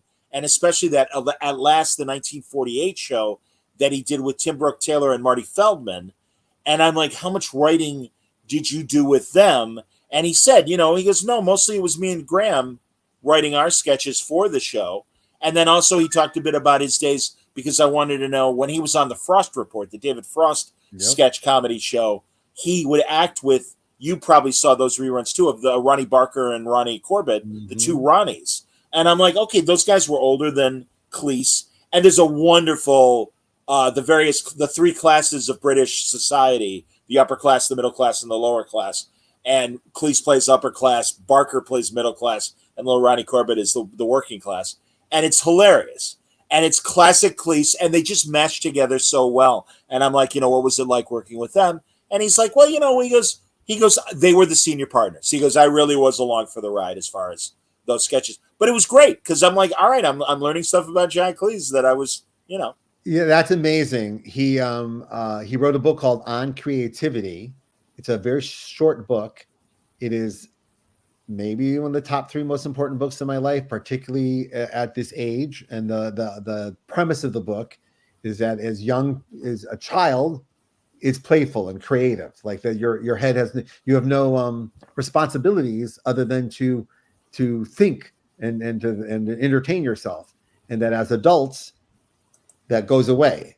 Because even if you're a creative person, you're like, yeah, I got to pay the bills in my creativity. I got to make some choices that will get me money, right? And that's not creative. And he talks through how a creative person can stay creative. Like, and I do these, like, there's some tools that he does, like get yourself into a creative mindset, and I do them almost daily. And I'm like, oh shit, I'm in this cult. Like I do what he says to do, but it is literally what I have 4 children. I have an enormous amount of responsibilities, and to get to a playful space sometimes takes hours, without some real conscious effort. And so his book means the world to me. I can't recommend it more. Yeah. I get it, man. No, he's incredible. I'm a big fan. I saw him live last year. Me and dropping names. Me and Kevin McGuire went and saw him live. Oh, that's great. Awesome. That's great. Awesome. It was amazing. He did killed. No, he's a brilliant man. And I know he's made some controversial comments in the last couple of years. No, over the last 50 years he's made controversial comments. Well, very well said. Absolutely. That's true. He's been a pill for a long time. That's true. He is the creator of Faulty Towers. He is not without looking for fights. That's a good point, though, that he has been really fighting a lot of people who disagreed with him for pretty much 50 years at least. And sometimes you completely agree with everything he's saying, and sometimes like, why do you think that? Why does the person who thinks this think that? And I think that about him. But Google John Cleese, Michael Palin, and a reverend on a talk show debating. They actually made Armando Iannucci made a movie about it in BBC about the Monty Python dealing with the fallout of Life of Brian. Right. And it was really career-ending fallout that they survived because of this talk show they did, and it's quite amazing. So if you don't know, you'll be riveted when you see it, and you can't believe the language that's being used and how similar it is to language being used today to have the same arguments. So. All right, that's fair. Let's wrap up. We're I'm looking at hour 3. Do we miss anything? Bruce Timm, like Chris WonderCon, Paul 5G plan, and a lot of nice comments in here, and I appreciate it, everybody. Thank you. Jason Aaron is on a roll that I really, really like. It's kind of my god, for it's almost been a 20-year roll. I mean, he when he came on with The Other Side, his original war book and stuff. That's when I first took notes. And, honestly, like you and I are friends. Greg and I are friends, Rucka. Yeah. Matt and Kelly Sue and I are friends. And Jason is just that slight cut underneath where I don't talk to him as much as I talk to you guys. But when we do, and it was so great because he was a terrific guy. And even on Sunday, he's like, hey, it's really nice that we got to hang out so much this week. I haven't talked to him in a long time. I find myself wanting just to like his work. I just want to enjoy. I know it's a weird thing. Like, I could call him. Yeah, I don't. He just, much like a lot of really great creators where you think, oh, Jason's doing the Avengers. Well, what else is there to say about the Avengers?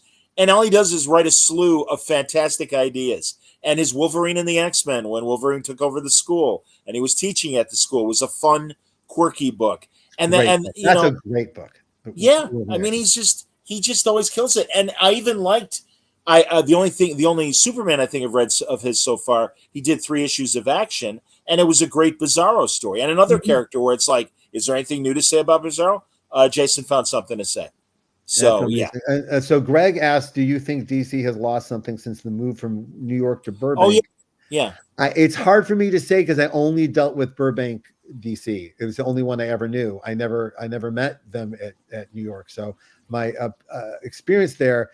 And literally from the minute I walked in to the minute I left, it was the slow end of this era of DC Comics. And some people behind the scenes, like just reading comics, you shouldn't even know there are eras. You should just enjoy your books. But there have been times at DC, at almost all companies, where the behind the scenes people have come and gone. It's an end of an era, beginning of a new era. Well, like when Joe came in at Marvel, that was the beginning of an era. And sometimes it makes a real powerful and sometimes positive statement about that era. And sometimes you wouldn't even know that there's someone else in charge now. Like most people reading DC Comics have no idea where they're published. They have no idea who's in charge. They're just reading them and enjoying them or not enjoying them. that's how it goes. And it's funny. It's a very much a comic book thing. Like nobody goes, I don't know. Do you think Paramount's lost the thing? Like no one looks at the studios and considers their eras. And it's just in publishing.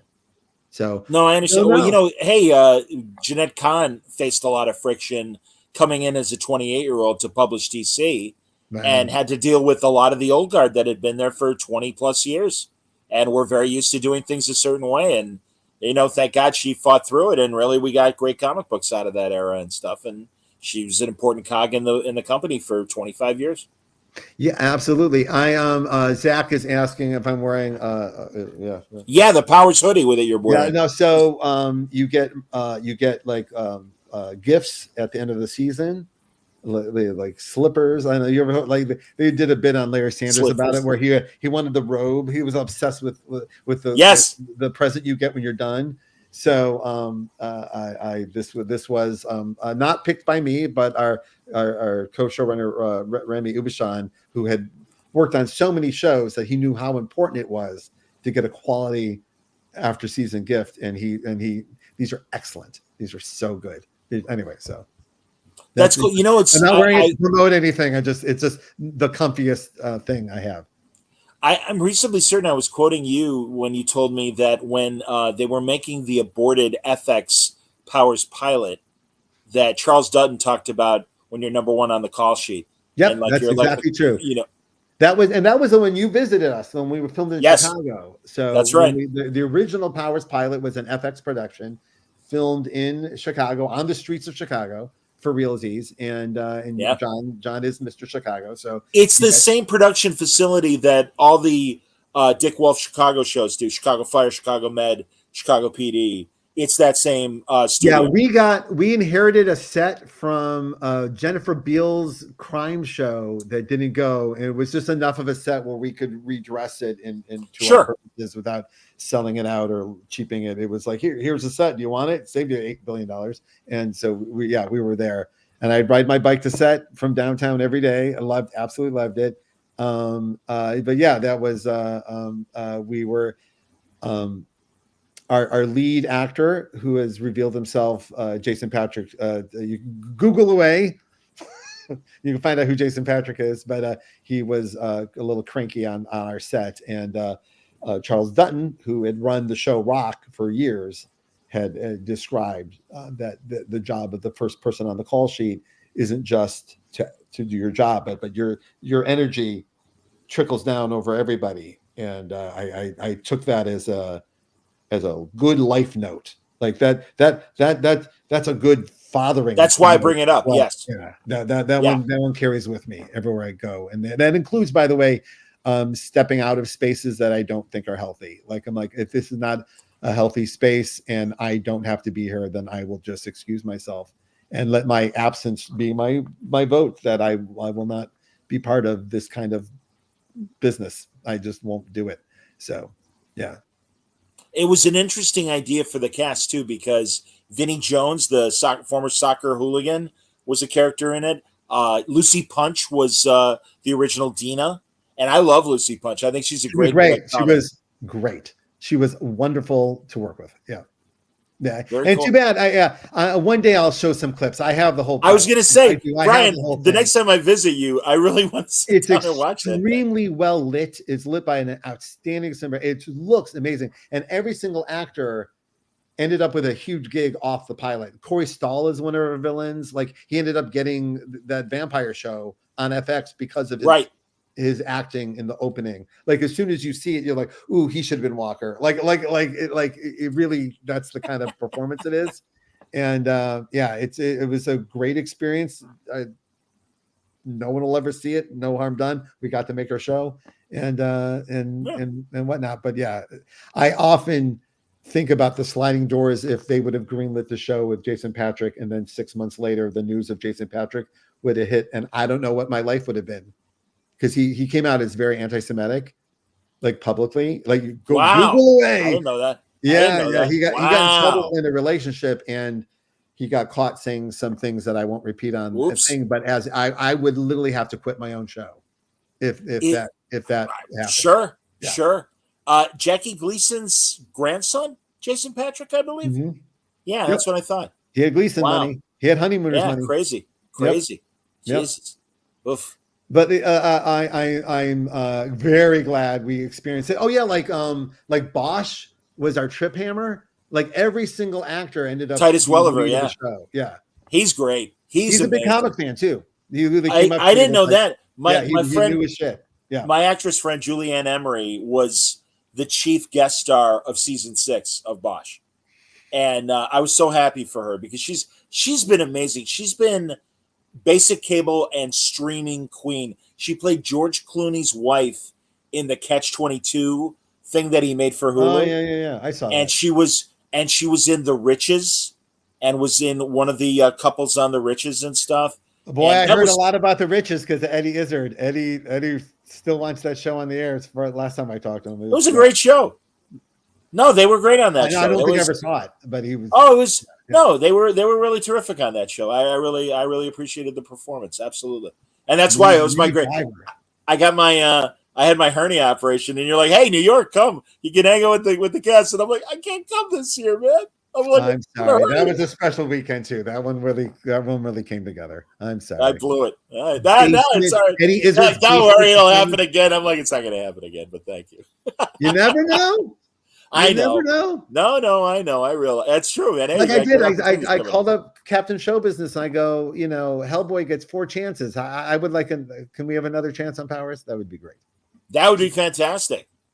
I truly, I think, again, I think the DNA is there for an excellent idea, and it's certainly been exploited in other ways, so why not? I mean, and again, The Boys being one of them, but no, it's I mean, truthfully though, we're very focused on like what we're developing on Amazon right now is Pearl, Murder Inc. and Jinx. So those are the ones that are in active development. So I don't want to be whining about my show only went, but the ones we're working on right now are quite wonderful. Here's someone else you should have on, Z Chen, who is the owner of TKO Publishing. He's also a showrunner. He worked on I Am Virgo. He worked on Gotham with Charlie Houston, and he's writing Murder Inc. for us at Amazon. Oh, great! But he's also a comic. He's a real comic book person. Like he's a small press comic book publisher, and they said, "Hey, do you want to work with Z Chen?" And I could just like ask like 3 comic creators, "How is he?" They go, "Great." And I was like, "If you're a great person in small press publishing, you're just a great client."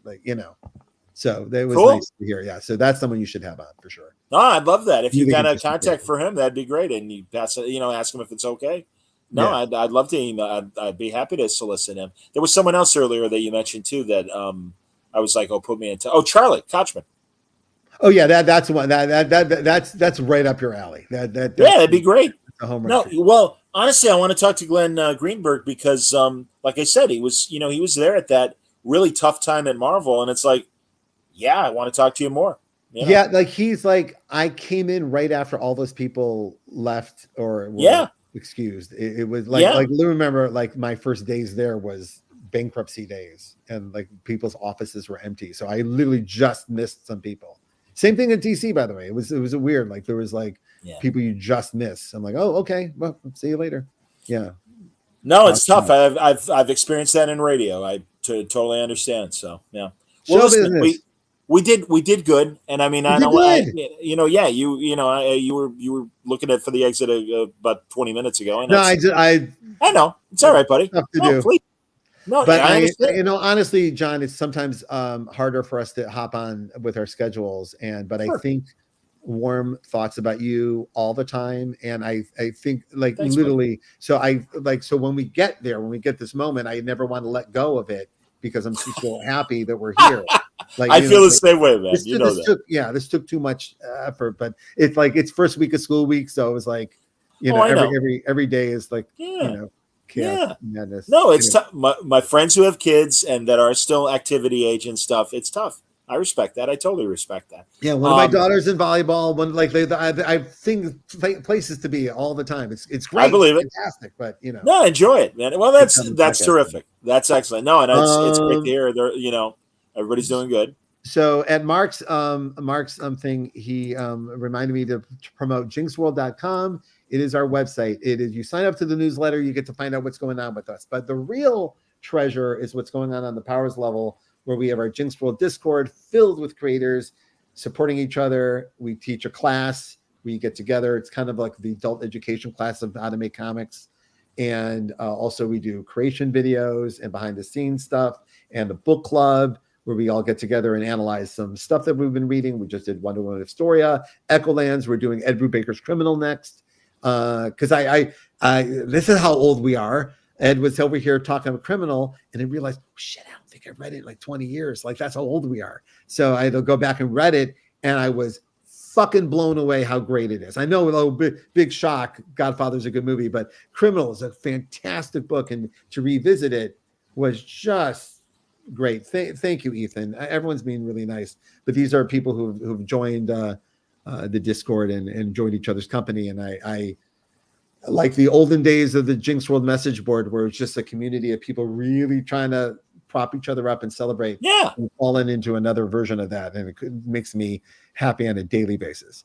That's wonderful. We'll remind everybody again that in just a couple weeks, the next issue of Joy Operations is coming up, and that's issue 4.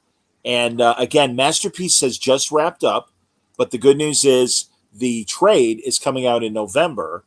And then in December, or rather in January, Fortune and Glory, the musical, finally reaches print. So all that coming up from Dark Horse. And like you said, Pearl, Jinx, and United States of Jinx World Library is available at Dark Horse. Everything from Powers to Torso sure. is available. And where I am, instead of doing monthly comics, is working at Amazon, developing Jinx, Pearl, and Murder Inc., writing Jinx myself, which is the hardest thing I've ever done, actually.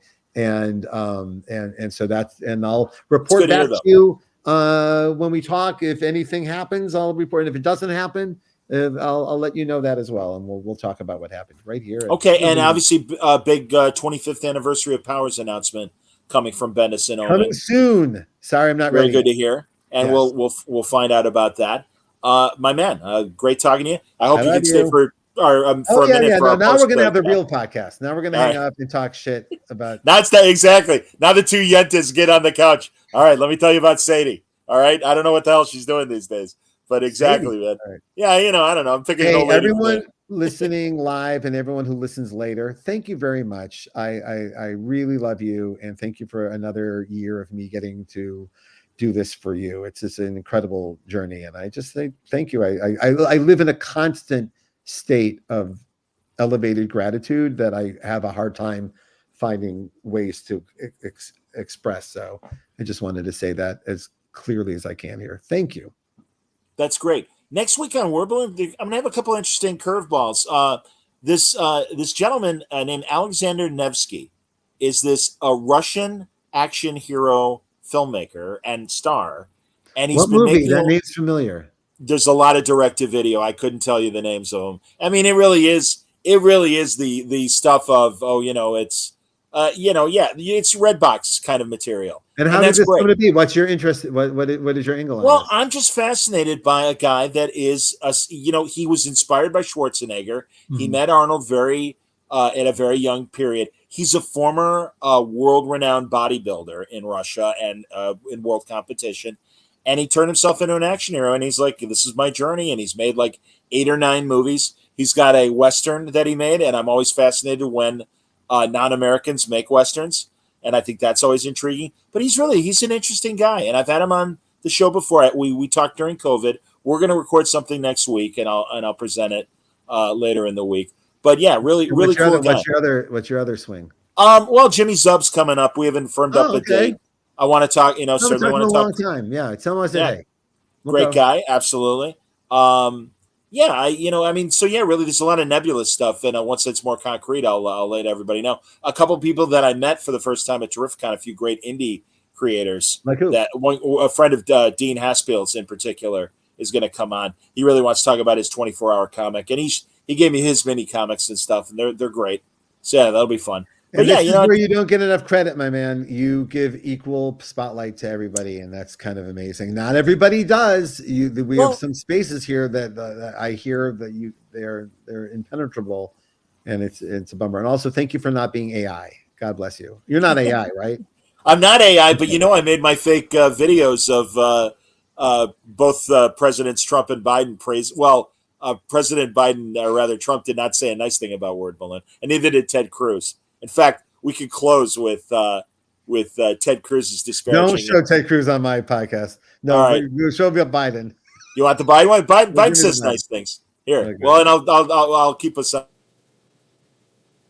I'd like to congratulate John Suntress and his Word Balloon podcast on its 19th anniversary. Nobody covers the world of comics with in-depth interviews like John does, but I can do without his constant ripping a new Star Trek.